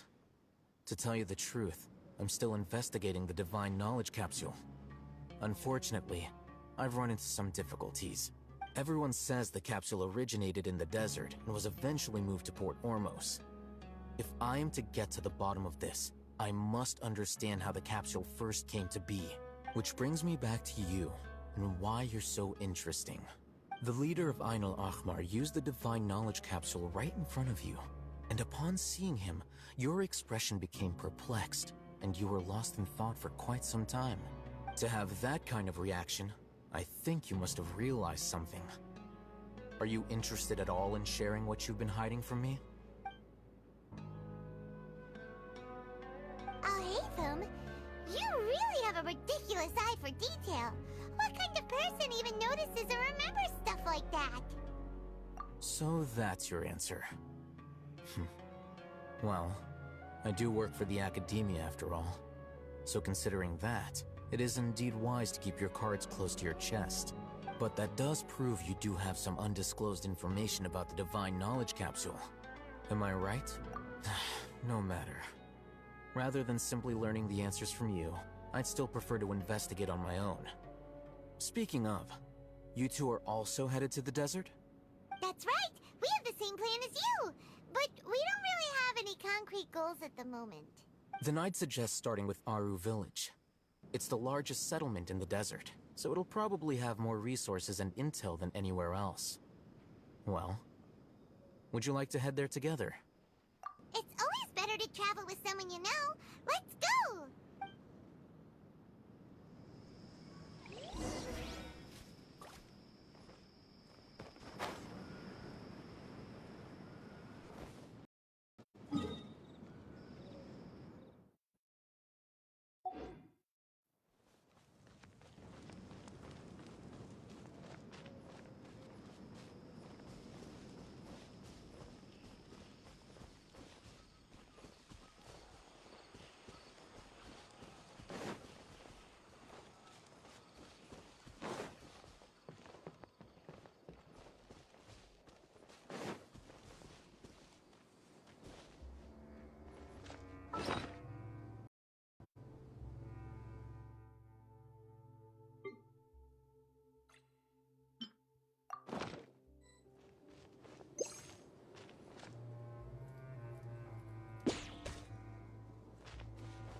defines your fate.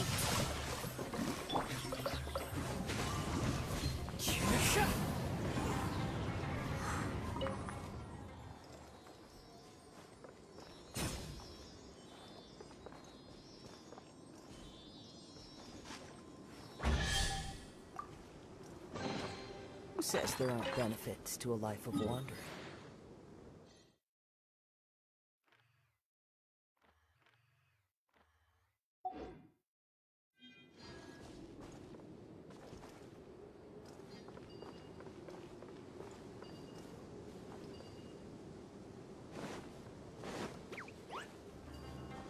Into the wind! Witness the power of Gugwa. Fallen Lamba, help! Don't blink.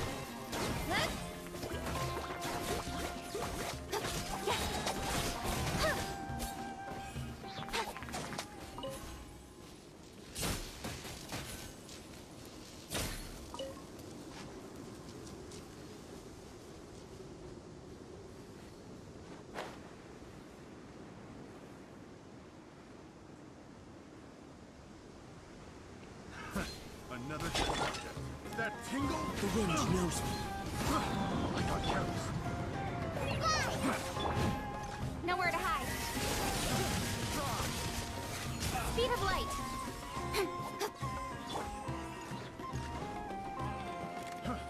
One with nature.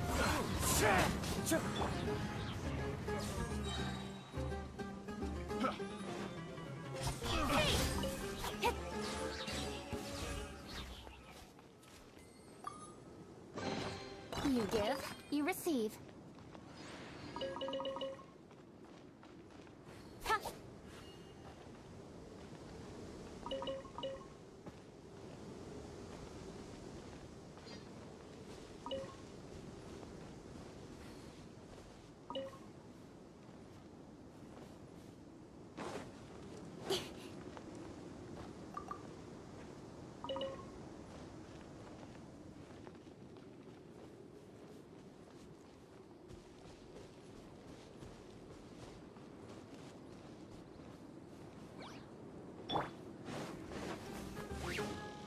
The wind knows me. Rain cutter.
Not bad, as far as treasure is concerned.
Before us lies Aru Village, the safe haven of the desert folk.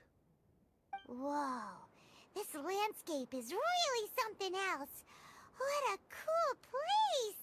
Let's go check it out!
Unless my memory fails me, we have barely spoken 2 words to each other before now at the Academia. Would you care to enlighten me as to when and how I invited the General Mahamatra's wrath? Alhaitham, do not think you can escape my judgment just because you managed to escape my attack. Judgment? So that's how you'd characterize your actions here, is it? Or would elimination perhaps be a more accurate description? Had I used my full strength, not even this traveler would have been able to stop me. Though styled like an assassination, I sought only to ensure that my target would be unable to flee or resist. Standard practice for the Matra, as well you know. Seemed to me more like your own personal touch. Who is that, Alhaitham? Did you call him General Mahamatra? Yes. General Mahamatra Sino, head of all the Matra at the Academia. He's a formidable hunter, and the ultimate nightmare for any who have committed academic crimes. You seem to have placed a lot of trust in Alhaitham, to the point of blocking an attack for him. If I were you, I'd never choose to side with him. I wouldn't believe a single word that comes out of his mouth. I have been pursuing this scribe for a long time. I urge you, stand back and do not seek to defend him any longer. Otherwise, there will be consequences. Has Alhaitham done something wrong? Paimon doesn't think he's as bad as you've made him out to be. I won't waste my breath explaining things. Alhaitham, I saw it during our fight. Take it out. The divine knowledge capsule you're hiding on your person. Unless you want me to retrieve it for myself. Very perceptive of you. Nothing escapes a Matra's senses. Wait, the divine knowledge capsule? Didn't it fall into the Matra's hands in Port Ormos? No wonder you speak with such confidence, Sino. But I must admit, I'm very curious. What does this capsule mean to you? And why, as General Mahamatra of the Academia, are you all alone in the desert? As far as I'm aware, the other Matra have been speculating about your disappearance. Have you been given a mission that's, let's say, morally dubious? If I was the real target of your mission, what was stopping you from simply using your authority and resources to judge me within the walls of the Academia? I should have known you'd be difficult to deal with. You two? Ugh. What should we do, Traveler? Paimon feels like we can't trust either of them. Ahem. Well, look at you two, acting all tough and self-righteous over there. Wait, Dia?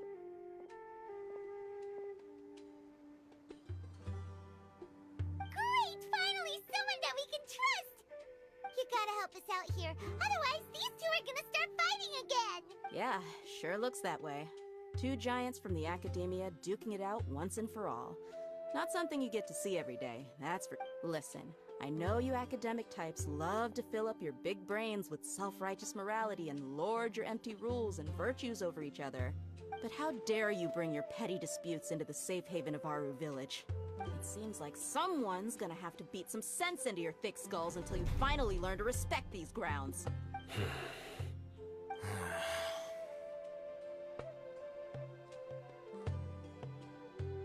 Hey, did either of you hear a word I just said? Whoa, what's going on? The wind's so strong! Is this a sandstorm? Paimon's gonna get blown away! Another sandstorm? What's up with these recently? Hey! All of you, over here, quickly! Someone's calling for us! Oh, this wind is too strong! Let's get over there! That sounded like Candace. Come on, you two. Jeez, are all of you academia folks such hard work? Move it! All right, stop yelling.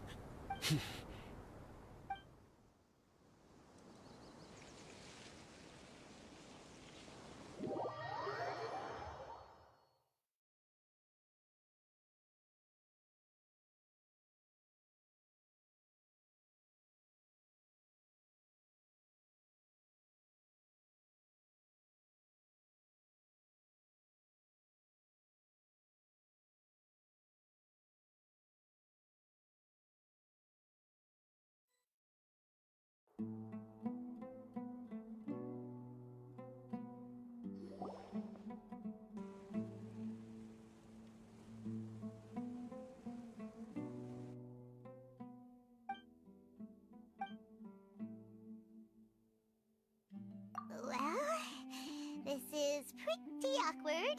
Hey, wanna play sardines with 3 people who wanna tear each other limb from limb? Sure, why not? Sounds fun.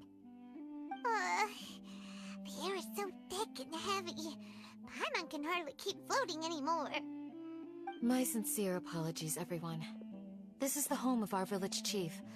I will have to ask you to make do with this small room until the sandstorm dies down. Please, let me introduce myself.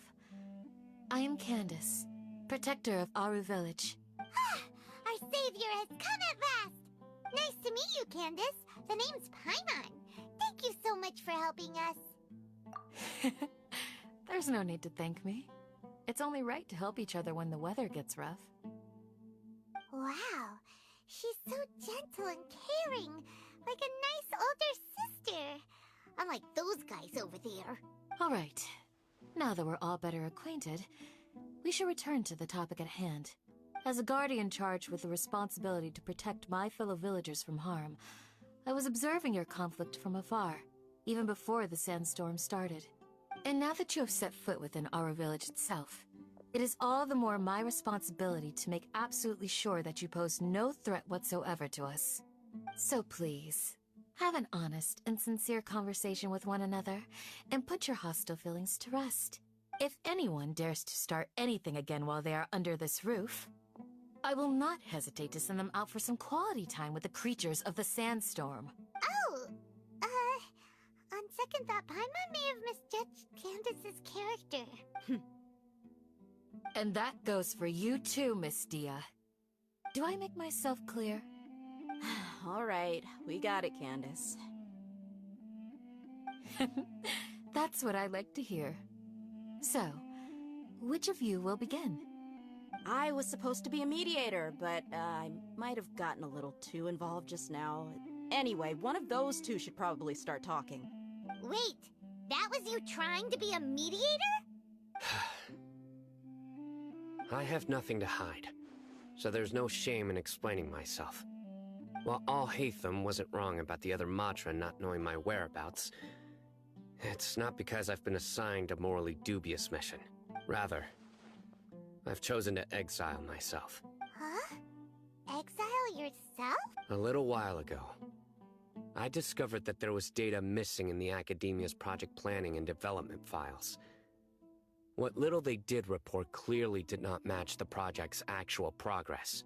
As General Mahamatra, I had the responsibility and authority to request an audit. However, to my surprise, the person responsible for the erroneous data was none other than Grand Sage Azar himself. I tried to investigate the issue myself before submitting a formal audit request. But I soon found that all leads and potential pieces of incriminating evidence were carefully concealed from me. I began to realize that they were cautious of me from the very beginning.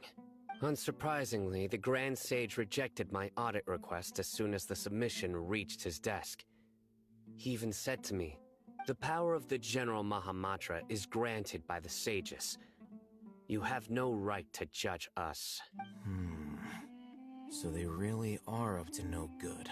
I realized then that to the Grand Sage, the Matra are nothing more than tools for the sages to assert and maintain their control over knowledge. The vows that we took, the principles that we strive to uphold, they are meaningless to the academia of today. I believed it would be wise to flee the academia before the sages had a chance to take action against me. This way, they can no longer see nor predict my actions. I will never give up on this investigation. There's no need for someone else to give me power or authority. Once I find the truth, I will administer judgment by my own name. Sino seems to have the same goal as us. We're all investigating the sages. Plus, now that he's no longer the General Mahamatra, he somehow feels a lot less scary. Well, Sino, if that's your story, then why did you see Alhaitham as a target? When I was investigating the matter in the academia, I overheard a conversation between Alhaitham and a sage. The sages asked you to investigate a blonde-haired traveler. Do you dispute this, Alhaitham? What? Like many parts of the project, this assignment was undocumented. Now throw in your suspicious behavior with the Divine Knowledge Capsule, and I think we deserve an explanation. Yes. I was indeed tasked with investigating the Traveler. Alhaitham! After all, the promised reward was so great that hardly any scholar could have refused. The sage told me, once you've completed this assignment, I can give you a glimpse of divine knowledge. A most enticing offer. Unfortunately, those academics don't know me at all. Their words contained one key piece of information, namely that divine knowledge indeed exists. That gave me all I needed to know. From my perspective, the sages are far from trustworthy. Think about it. Isn't it a little strange they're so willing to share divine knowledge with anyone, even as a reward? So, I began my own investigation following the lead of the Divine Knowledge Capsule. In the end, I realized my wisdom in committing to this rather than collaborating with the sages. Had I been less guarded, I probably would have ended up like that Ain al-Ahmar mercenary, incapable of remaining sane for long enough to hold a conversation. You mean that the sages originally planned to dispose of you, using one of those capsules that drive people insane? I'd already given up on the assignment by then. I only told the Academia I was waiting in Port Ormos for you to appear so they wouldn't suspect anything. So it came as quite a surprise when I encountered my erstwhile target while investigating the Divine Knowledge Capsule. Criminals do love to talk about coincidences. Even though I ran into the Traveler by chance, I had no intention of providing assistance to the Academia. Also, you should remember, you were the ones who decided to follow me and strike up a conversation after I left that tavern. That's true. Alhaitham helped us out at Caravan Rebat as well. Maybe he's telling the truth. I'm willing to apologize, if that's worth anything to you. I took the Divine Knowledge Capsule behind your back because I judged its existence to be a significant risk. I felt that it would be best for no one to interact with it before it had been properly studied. After all, curiosity often proves to be the most dangerous thing in this land. You should be well aware, Scribe Alhaitham, that curiosity can also lead you to danger and suspicion. Answer me this. Did the sages share any information about their project with you? Have I not made myself clear? You and I are both distrusted by the Academia. Do you really think they would tell me anything? Fine. Although you haven't completely proven your innocence, I won't regard you as an enemy, for now. As you wish. Good. I'm glad to see you two clearing up your misunderstandings. And now you, Dia. I believe it's your turn. Oh, sorry. Whatever the boys were talking about must have been so boring that I spaced out. My situation is pretty straightforward. My employer, Dunyarzad of the Homayani family, is friends with the Traveler and is currently recovering from her illness at home. I had nothing going on, so I decided to return to Aru Village for a visit. I was actually looking forward to a pretty exciting time getting back together with everyone here, but then I saw these two random guys in the middle of a pointless argument. It ticked me off, and things went downhill from there. Is that all? Well, I will admit that definitely sounds like your style. In that case, welcome back, Dia. That's more like it. I missed you all so much, Candace. Whoa! What was that sound? No need to worry. Now that you're no longer at each other's throats, please make yourselves at home. I'll take a quick trip outside to clear out some of those creatures in the sandstorm. Creatures? In the sandstorm? Are you sure you don't want some backup? Fighting in a sandstorm is not for the faint-hearted. Anyone without extensive training in these conditions is at a disadvantage. You needn't worry. Yeah, just leave him to Candace. Don't worry, she's as tough as they come.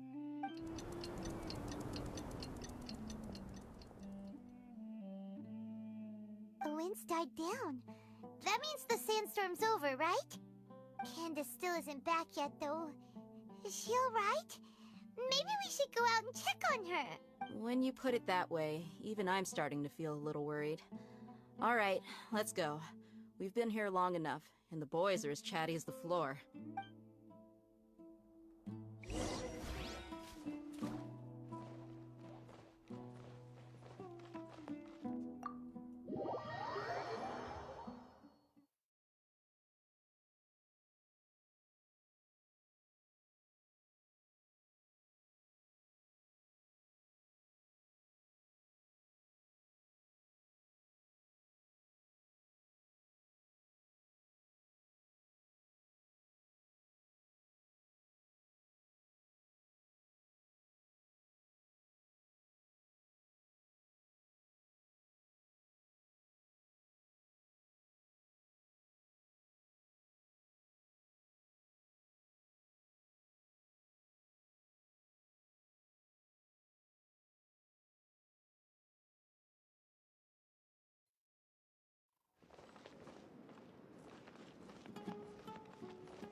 Into the wind.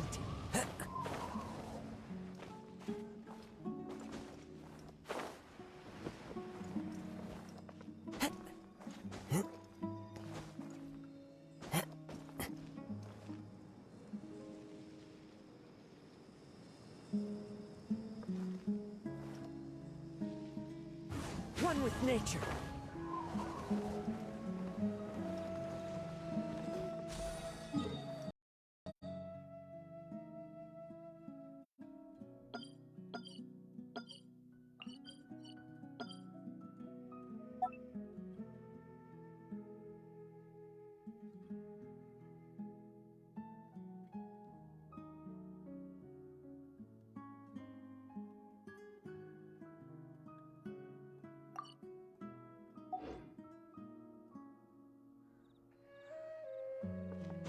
Follow the wind.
Candace, you're still fighting? You've been out here dealing with these creatures the entire time? Yes. They just keep coming in waves. I've lost count of how many I've defeated. Before I realized it, even the sandstorm had stopped. Ah! Here comes another wave! Leave this round to us. I got interrupted earlier, but now I have something to take my anger out on. It's been quite a while since I've seen the Flame Mane in action. I'll leave these to you then. I'll be sure to put on a good show. Let's go!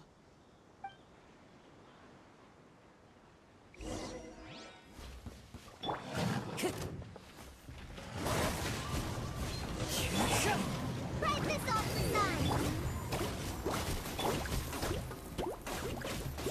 Cut to the chase!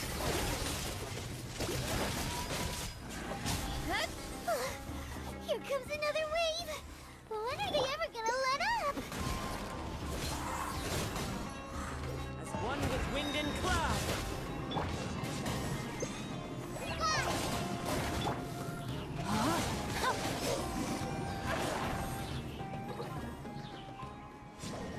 The creatures stopped appearing.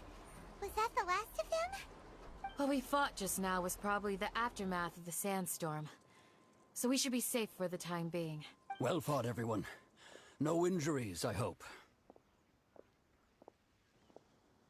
Huh? Who are you? Ah, my apologies. I haven't had a chance to greet you yet. I had my hands full taking care of the village's elderly and children. I am the chief of Aru village. Everyone usually calls me Uncle Anpu. Sir, I am also originally from the desert, but I have not been back for some time now. May I ask if such sandstorms are common? I can't say they've always been common, but recently the storms have become increasingly severe and frequent. Besides sandstorms, we also occasionally get earthquakes.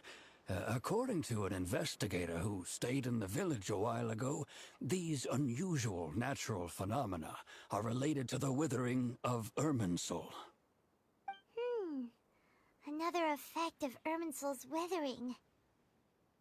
So, Irminsul's withering causes withering zones in the forest, and sandstorms and earthquakes here in the desert? Everything in the natural world is inextricably connected to Irminsul. These regional symptoms can indeed be a reflection of Irminsul's present state. Everyone in Aru Village needs to take good care of themselves. Speaking of which, why haven't I seen a single village keeper since I got here? Village keeper? Who are they? Village guards like Candace? Does your curiosity know no bounds? Village Keeper is how Aru Village refers to mad scholars exiled here by the Academia. Most of them are scholars who lost their sanity after a period of training in the Avidia Forest. The Academia believes that their crazed mutterings may have a negative effect on the psyches of other scholars. So, they're forcibly exiled to the desert. Though if you ask me, it's all a boatload of nonsense. Alas, that's exactly what we've been trying to investigate. One by one, the village keepers have been mysteriously disappearing without a trace. But no one in the village has ever seen them leave. If you're planning to stay around the village for the next few days, I'd appreciate it if you could keep an eye out for them. I've had encounters with those people in the past. I'll see what I can do to help. The Matra are the ones responsible for their exile. Now that you're no longer with them, are you trying to alleviate your guilt and atone for your past sins? I'm fascinated by how you think. Mock me if you will, but if you are guilty, I will eliminate you, regardless of my position or identity. Oh, you're the former General Mahamatra. You must be an expert in these kinds of investigations. Thank you for your help. Is it because you're reminded of Hypatia? Oh, these poor scholars. First they lose their sanity, now this! We need to help get them back home, safe and sound. But, is it really a good idea to tag along with Sino? You seem like you really don't trust him. I'll be grateful for the assistance. No doubt you will do a better job than some of my former subordinates. Let's start by finding a spot to share what we know so far.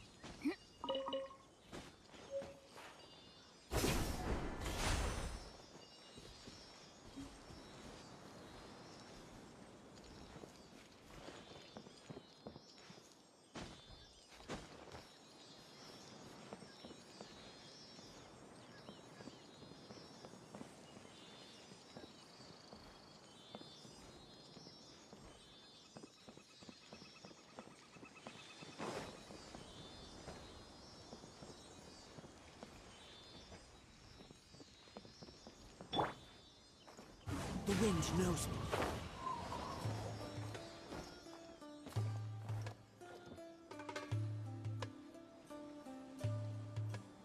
Into the wind.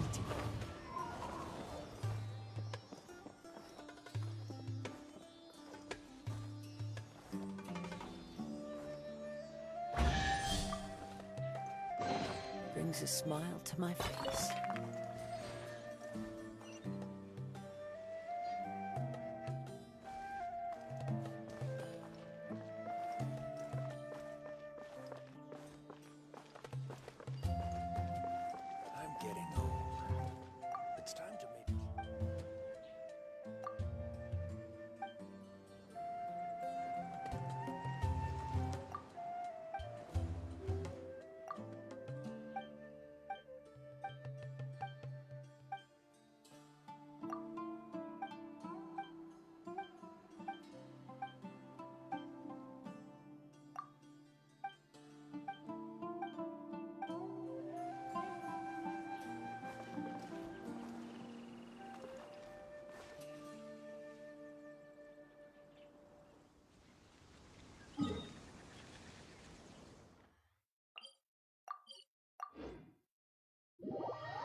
Time to go.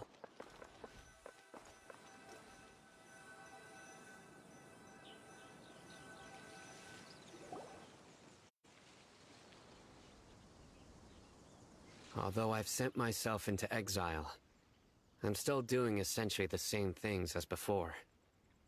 Do you still have any questions for me before we start our investigation? One of my former subordinates told me that this title has its origins in a strange incident. The Academia has long exiled mad scholars to Aru Village. A mysterious phenomenon exists here. When mad scholars first arrive, they are as incoherent and deranged as before. But after spending some time here, they invariably begin to calm down. Initially, the people of Aru Village greatly resented having to take in the mad scholars. But a strange incident one night changed that. Aru Village was struck by the strongest earthquake in living memory. Seeing buildings on the verge of collapse all around him, the then chief of the village was preparing to take everyone to safety. Suddenly, he noticed a mad scholar crouching in a corner, caressing the ground with his hands. A soft, green light radiated from him, like a divine glow against the backdrop of night. Despite the powerful tremors that ripped through the ground that night, all the houses remained upright, almost as if they had grown roots reaching deep into the ground. In the end, not a single building collapsed, and no one was hurt.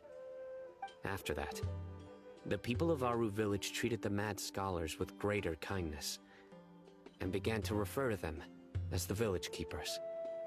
The soft green light? A mad scholar protecting Aru Village? What do you make of it, Traveler? Paimon thinks so too. Actually, Sino, do you know if any of the mad scholars continued to wear their Akasha terminals at Aru Village? In theory, they would continue wearing them so the Academia could still monitor their activities. With that said, the main Akasha system would no longer have any interaction with them. Oh, no wonder! Everything makes sense then! Add in the fact that they calmed down, it was probably Nahida who calmed them. If you are able to draw a conclusion from this one story alone, then it appears you possess much more information than I do. So, what do you make of the story? Really?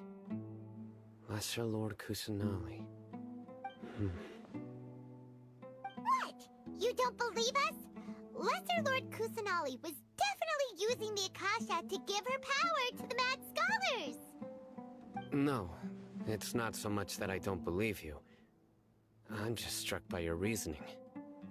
Lesser Lord Kusanali, the current Dendro Archon. Is she really active in Sumeru? The Academia has always placed far greater importance on the late Greater Lord Rukkhadevata. They've more or less ignored Lesser Lord Kusanali, and I've never had any reason to doubt their views. In addition, I've never heard any stories about Lesser Lord Kusanali and her deeds. To me, she might as well have been a god that never existed. No way! Nahida definitely exists! She's a... how should Paimon put it? She's a good Archon who's kind and wise, even if she says weird stuff sometimes. I've spent many years interrogating criminals, so I can easily tell when someone is lying. Good! Then you should know that we're telling the truth! That look in your eyes. I've never seen that from a liar. You two really must have met Lesser Lord Kusanali. How can this be? To think, our Archon has been amongst us this entire time. Alright, now it's our turn to put our skills to good use for this investigation. But easier said than done, especially since we don't have any leads. Maybe we can start by knocking on some doors. Excuse me, are you here to help me find my grandpa? Huh? Who are you? By the sounds of it, a resident of this village. My name is Isak. You'll help me find my grandpa, right? Is your grandpa a mad scholar? Hey, don't say that. Grandpa is just Grandpa. Why do you have to call him that? It's not like he's a bad person or anything. The person you're referring to is not a local, yet you are. Why do you call him Grandpa? Grandpa is just Grandpa. He's my family. I heard everything you said to the village chief. Please, you gotta take me with you. I want to find my grandpa. I swear I'll help. I won't be a nuisance. Ah, so you're the one who was eavesdropping on us around the village chief's house. I was planning to go out and take care of whoever it was, but I had a vague feeling that they didn't harbor any ill intent. Whoa. Haven wasn't kidding about Matra having sharp senses. Sino, he's just a kid. All he wants is to find his grandpa. Let's find a way to help him. Sorry. I was only listening in because I wanted to know where Grandpa went. Honest. If you don't believe me, you can ask Miss Candace. All right. But first, let's confirm the facts with Candace.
Time to go.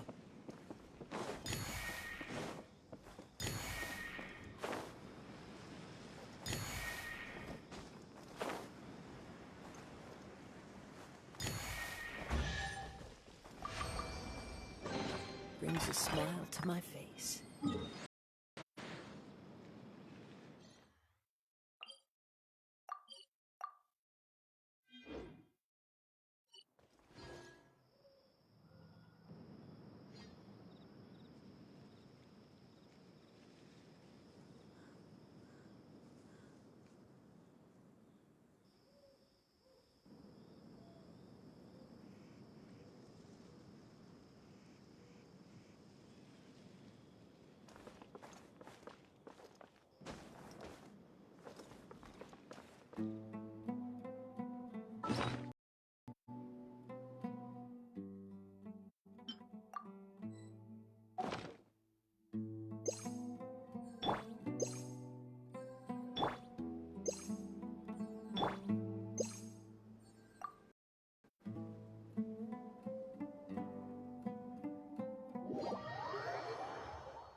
Sino is super vigilant. Is this what all the Matra are like? You're back already. We just wanted to confirm something with you. Do you know a boy by the name of Isak? I had a feeling he'd go looking for you. Huh? You knew this would happen? Yes. Although he tried his best to stay hidden, I still noticed him eavesdropping outside the window. He really wants to get his grandfather back. Isak's parents were both Aramite mercenaries who rarely returned to the village after finding employment in the city. He was raised by his grandfather. Unfortunately, it was only a few years before his grandpa passed away. Isak was still very young at the time, so various families in the village took turns caring for him so he could survive. Later, an elderly mad scholar arrived at the village. Isak thought the scholar bore a striking resemblance to his grandfather, and thus often spied on the man. However, the scholar was unkempt in appearance and incoherent in speech. Although Isak referred to the man as his grandpa, he was afraid and didn't dare to approach him. One summer night, the oft mumbling and bumbling grandpa suddenly calmed down and seemed to become more lucid. He even noticed Isak hiding in the distance. So Grandpa walked up to Isak and patted him on the head. He even took Isak to the entrance of the village, where he patiently taught the boy the names of the stars, and accompanied Isak until he fell asleep. The next morning, Isak woke up and wanted to go find his grandpa again, only to realize his grandpa no longer recognized him. However, even so, Grandpa retained his calm expression. It's said that those who saw the scholar claimed he no longer appeared to be crazy, but appeared to be living in his own world, almost as if he were sleepwalking. Isak was thrilled that his grandpa was able to find peace, and would follow him all the time, asking him things like, "Grandpa, want me to take you somewhere fun?" Or, "Grandpa, could you tell me stories about the stars again?" All this somehow just makes Paimon feel really sad. It seems like they both deserve so much better. Perhaps. Nearly everyone who lives in the desert has some form of hardship or regret. But even so, we must still continue on with our lives. It's also my reason for fighting. I must continue to protect this land.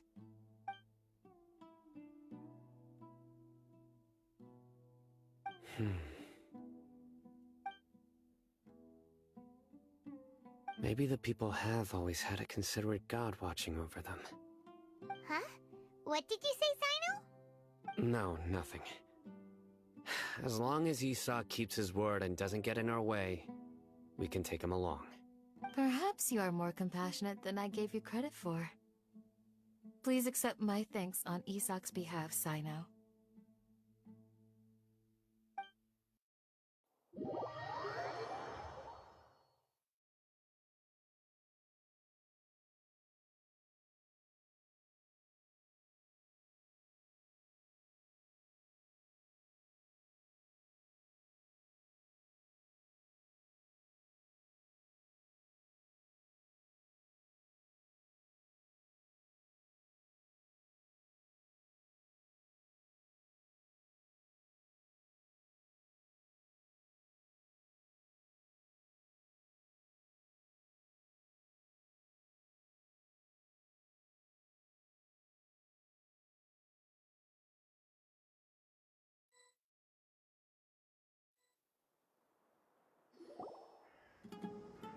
Hey, Isak!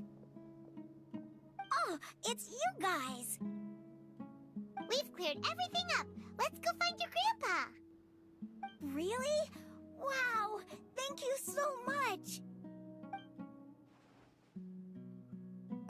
Yeah! Alright. Let's ask the local residents some questions first.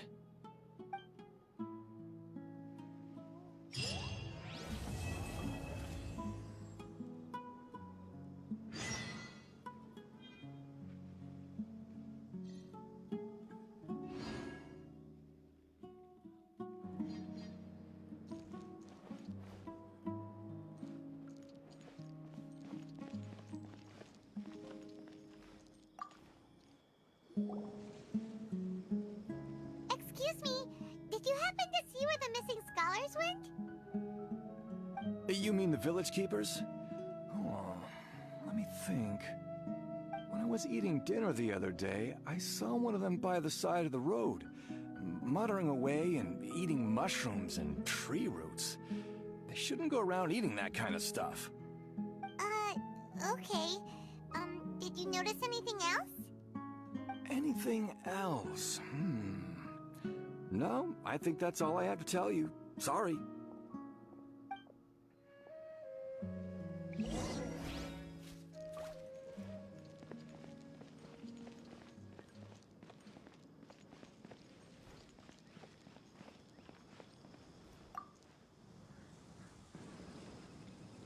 The scholars that have gone missing. Have you seen them? Those eyes. Those fierce eyes. You look like a real fighter. Don't change the subject. Right. You were asking about the the mad scholars.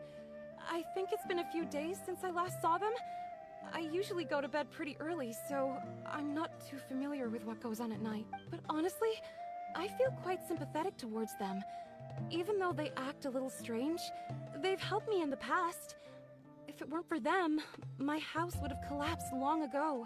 Do you also think Grandpa and the... Grandpa? Oh, hello there. It's little Isak. You mean that nice man who looks like your grandpa's long-lost twin, right? He was actually the one who protected my house. I saw it with my own eyes. He happened to be staying near my house that day and was doing something with his hands on the ground. It still feels pretty surreal now that I think back on it. Did someone teach them how to do that? Well, whatever the case, I'll always be thankful to him and whoever taught him to look out for others. I'm pretty sure that if I ever went mad, I wouldn't be able to do anything like that. Gotcha. Thank you.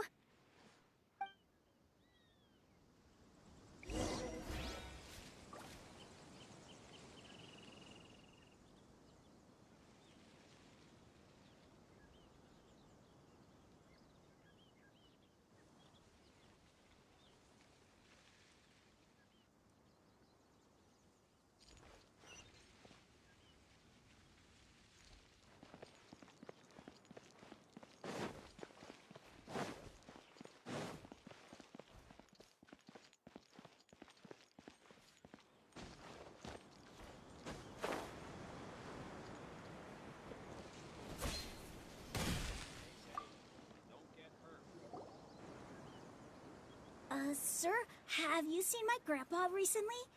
You know, the one who likes to sit and space out near the village entrance. Oh, well, if it isn't Isak. Oh, your grandpa, huh? It's been a while. The last time I saw him, he was spacing out by the road as usual. I went and asked him if he'd like any of the food I had prepared, despite my wife's protests. Like many people, she's really quite terrified of them.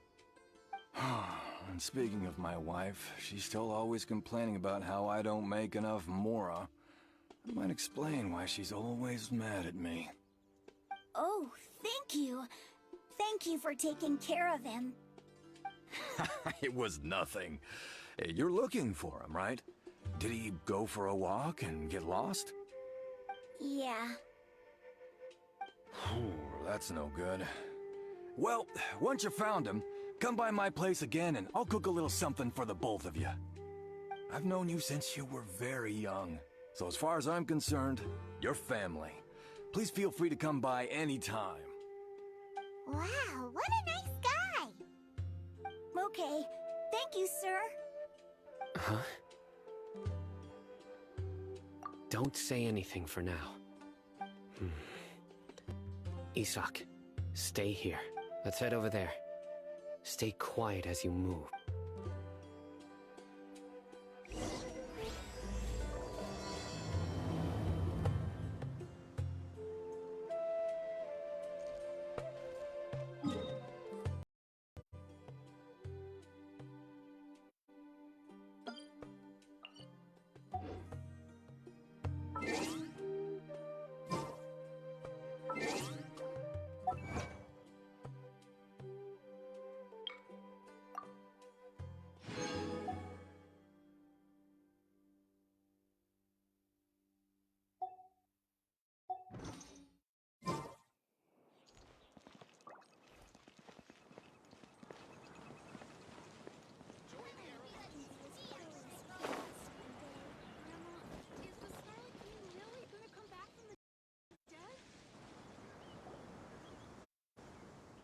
Listen, see if you can make out what they're saying. Have you heard? The mighty Scarlet King, the sovereign of our faith, will soon return to this world. Yes, of course I have. The Scarlet King is the one and only true ruler of this land. I've never believed in any other gods. Still, you say he's coming back, but it sure doesn't feel like life's about to change around here anytime soon. What's your proof? Haven't you noticed? The village has been getting more deranged scholars than ever. Delavar was saying that many people also went insane just before the fall of the Scarlet King civilization in ancient times. We don't quite know why, but it seems like there's some sort of connection between insanity and the Scarlet King. Isn't it a sign of the Scarlet King's power that all the mad scholars have disappeared? If you ask me, they must have been chosen as the final sacrifice for the Scarlet King's resurrection. Huh. Now that you say it, that does make some sense. Does this mean our lives are finally going to take a turn for the better? Exactly. Those city folks will get what's coming to them.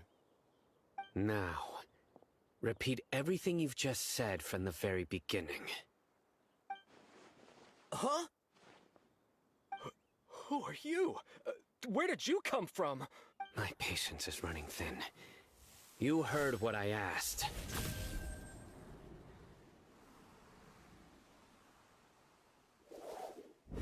Yeah, bro, this guy's something else. Just look at his eyes. One wrong move, and he's gonna flay us alive. Let's not get on his bad side, okay? I am no match for this guy. Oh, okay, good sir. What is it you would like to know? Tell me about the Scarlet King's resurrection. Well, I only know a few things from hearsay. I went for a drink the other day and heard others talking about a rumor that the madmen will disappear, and that the Scarlet King will return to this land. I'm not making this up. Hey, go on. Keep talking. It's true. It's all true, sir. We desert folk have had more than enough of those people at the academia. They keep sending us all their mad scholars and won't let us have a good life. Would you want to live like this if you were in our place? The radicals were even more thrilled than me when they heard the news. We're all praying for the Scarlet King's speedy return. Delavar also said that once the Scarlet King returns to our side, it's only a matter of time before we conquer the land on the other side of the wall. They're all willing to serve under the Scarlet King and fight for a share of the glory. Is that so? Seems like he still wants to know more. Keep talking. Got it. At first, I told myself it was just the drink talking, but then all the mad scholars vanished without a trace, just as the rumors said. Please don't beat me up just for mentioning these rumors. If I'm guilty, then everyone else around here is also guilty. I'm just saying what the others said. The people here really like the Scarlet King, but dislike the Dendro Archon. Where is this radical person you talked about? I haven't run into him over the past few days, so he probably hasn't been around the village. What about you, man? Have you seen him at all? No, not at all. We wouldn't dare lie to you. He's really not here right now. Sounds like you're not too close with the radicals. No, of course not. All we know are their names. I have many ways to stop you from talking. And many others to stop you from sending warning messages. So you'd best just stay home and hope I don't hear of you trying to contact anybody. Don't do anything until I've gotten to the bottom of this. Try something foolish, and even Candace won't be able to protect you. Yes, got it. We'll do just as you say. That scared Paimon half to death. Sino is pretty terrifying. He didn't try to reassure us at all. It's like he's used to hearing that. Oh, Paimon bets lots of people have told him that before. I heard that. Sorry. It's part of being a Matra. The rumor we heard just now seems like a strong lead. But we need to check a few more places. Very well. Isak! I'm here. Where's your grandpa's house? Well, I can take you there. Just follow me.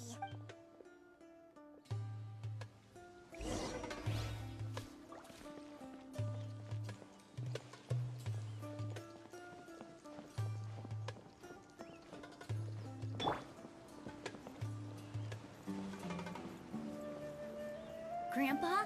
Oh, he likes to be alone. Sometimes he stares at the sky in a daze, and other times he just pokes at the ground with his fingers. Every now and then, he yells out at the top of his lungs, so a lot of people are really scared of him. But he's a good person, really. I know he is. I swear, he's just like my real grandpa.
One with nature.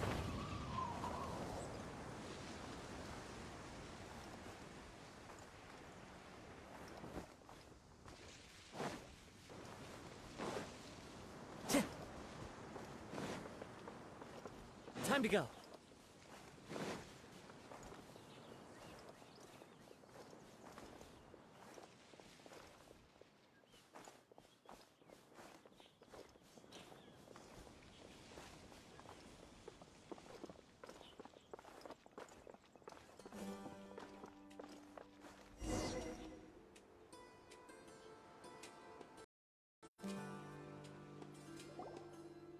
Well, this is where Grandpa usually stays. There sure isn't much here. No. Incense? Please don't say it's the same one as before. But are you okay? Are you getting dizzy or need to lie down? There's a scent that you can sense, but I can't. A certain traveler here once passed out from that smell. Thankfully, Tighnari saved the day. And then he gave us a long lecture to explain all about how it worked. So, you know Tighnari? Huh? You know him too? Are you two friends? Yes. Now that I concentrate, I can also make out the scent of incense. Wait, surely Tighnari didn't lecture you too? No. No need. Did you first encounter this scent at Tighnari's house? In the forest. From a scholar.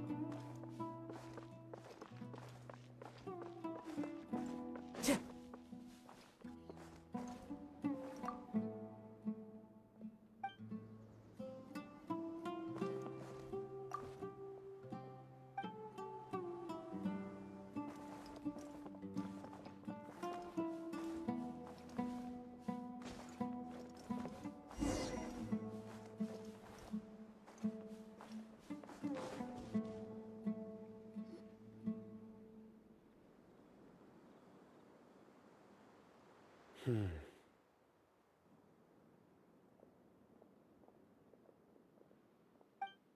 are you looking for, Sino?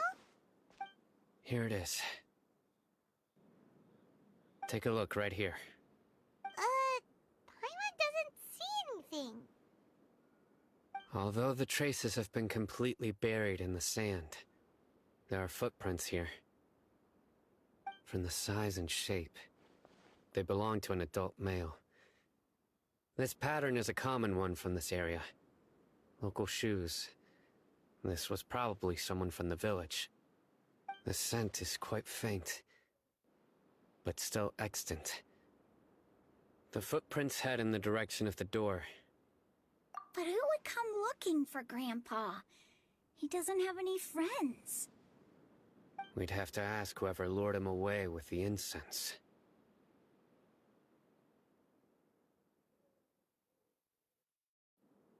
Huh? So you can lure someone away with just a scent?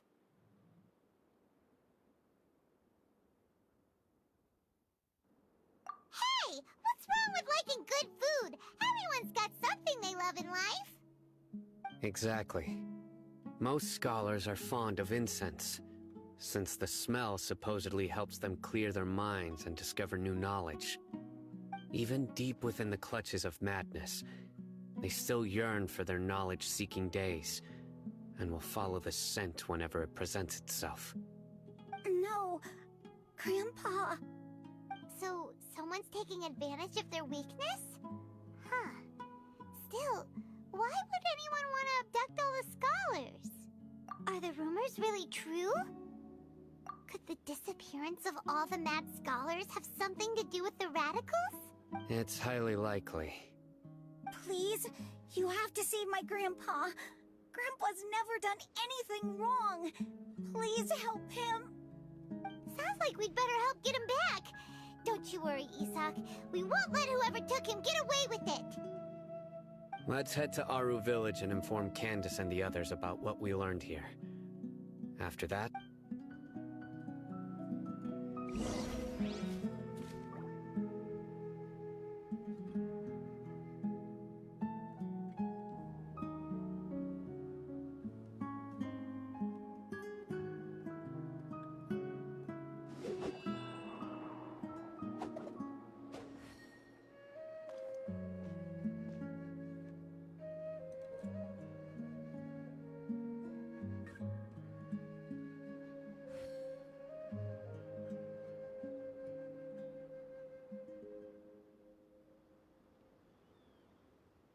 Wherever in this world I roam, I carry memories of my home.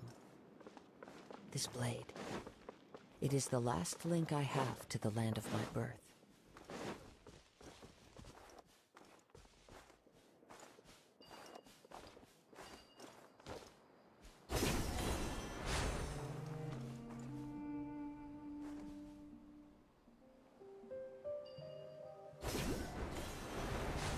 Follow the wind.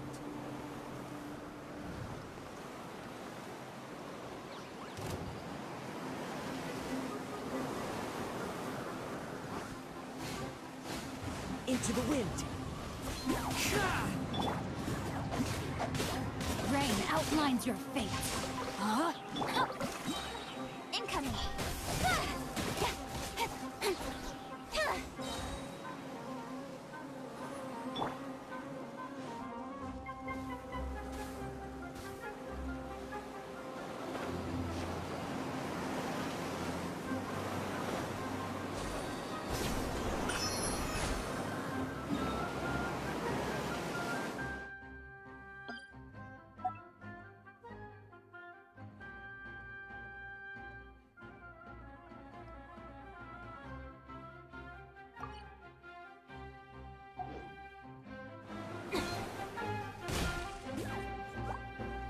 No, my sword!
body and mind.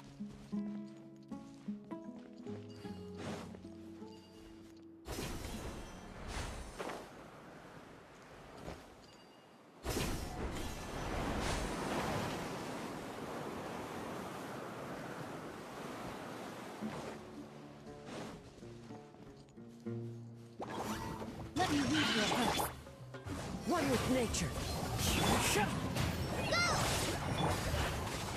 Don't blink!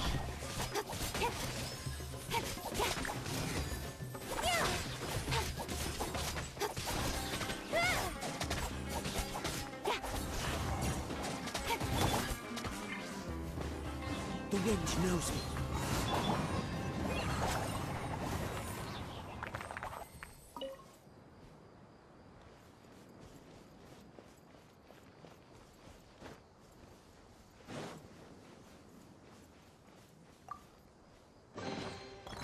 Glad there weren't any poisonous mushrooms inside.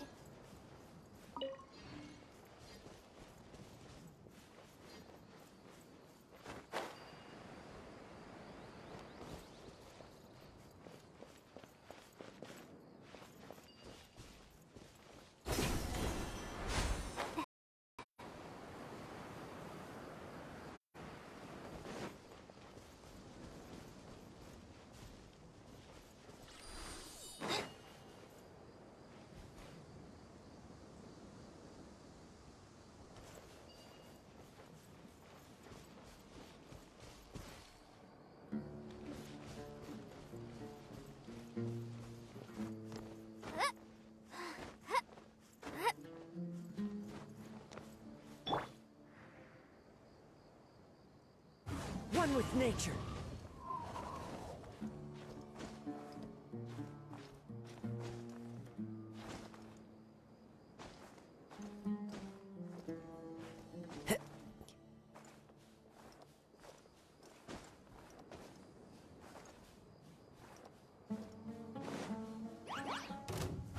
The wind knows me. Just like we rehearsed! Rain outlines your fate.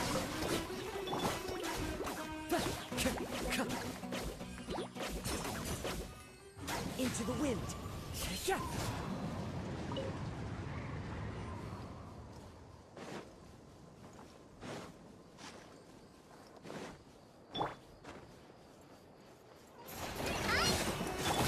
Know my sword. Witness the power of gold. Clouds high. The birds call. The wind knows me. Nowhere to hide.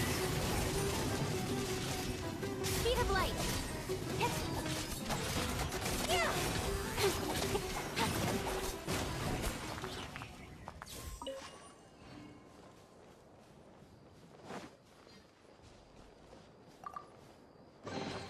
Not bad, as far as treasure is concerned.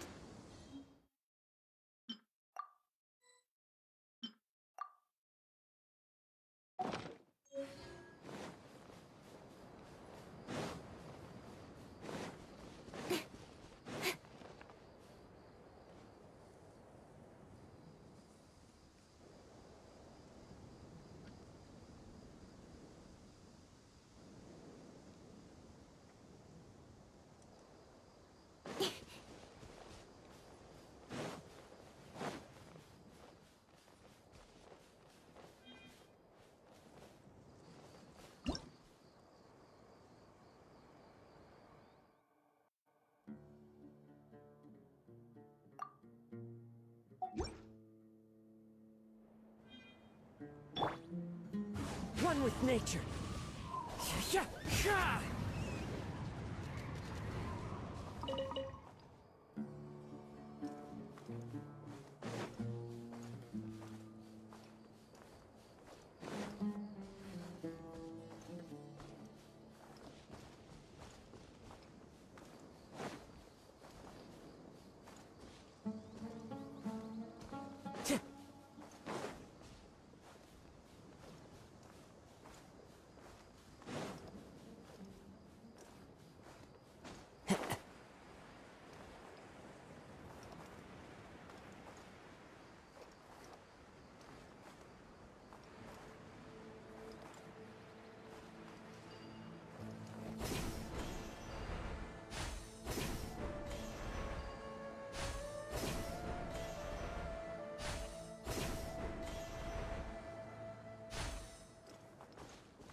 fateful offering.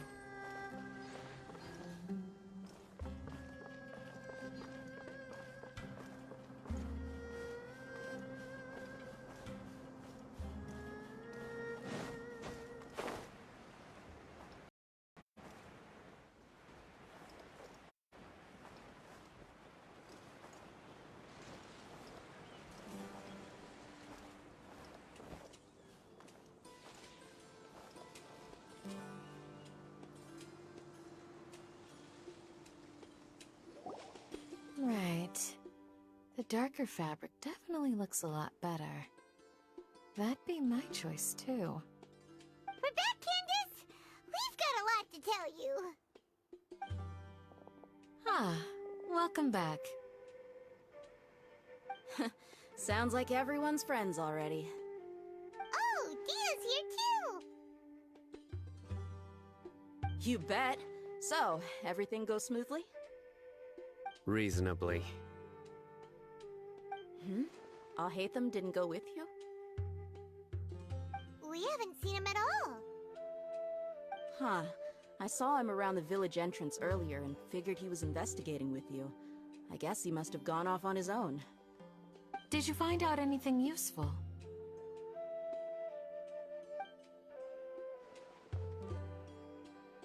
I see. So someone used a kind of incense to lead the exiled scholars away from the village.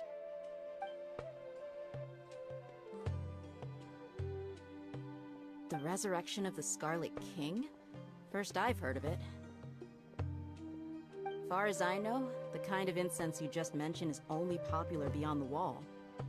Scholars are fond of it, but as you can see, there aren't many scholars still studying around these parts. No seller would be able to make a profit here. Not to mention, making incense is a labor-intensive process. You won't see anybody in the desert with the patience to make or sell something that requires that kind of effort. It seems someone from beyond the wall must have been supporting this. Makes sense. So what should we do then? Do we go back to the academia and search for leads there? If it was any other day, that would be your next logical step. But today, you've got me on your team, so you get an extra tip. Didn't you say that the villager got his news from the tavern? Well, I also like to drink at the tavern, so I know a thing or two about these radicals he mentioned. If Paimon remembers correctly, the leader of the radicals is some guy called Delavar. Ah, yeah. Delavar, the scar-riddled bandit, Engur, the wide-eyed butcher, and Jabari, the duck-tailed bearded crook. The whole lot of them are known around these parts. These guys have one thing in common, and that's being broke. The rougher life gets, the more they want to believe in the Scarlet King. Way they see it, the Scarlet King's resurrection is their only chance at overthrowing the Academia. Throwing all of Sumeru into chaos is the only way to change the way of life here in the desert. Anyway, that's my guess why they've chosen to become radicals. Tia! You're amazing! You really know this place inside and out!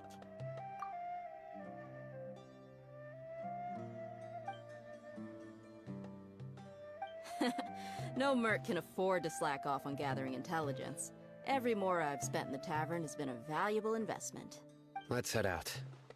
Now hold on, you're staying right here, Sino. Why? Aru Village is not a big place. Outsiders stand out here like a sore thumb. I bet word about you has already gotten out. The desert is unforgiving, so the way of life here is also a lot tougher than on the outside of the wall. You survive on making connections out here. Compared to you, mercs like me are just third-rate amateurs. I've got no actual fighting skills to speak of. But that also makes it a whole lot easier for me to gain the locals' trust. I need to go around and ask some questions, but it'll be difficult if you're with me. Fine. Good, then we've got a plan. The Traveler and Paimon will go to Caravan Rebot with me, and we'll try our best to figure out where the Mad Scholars have been taken. Sino, you'll have to stay in the village and continue investigating on your own.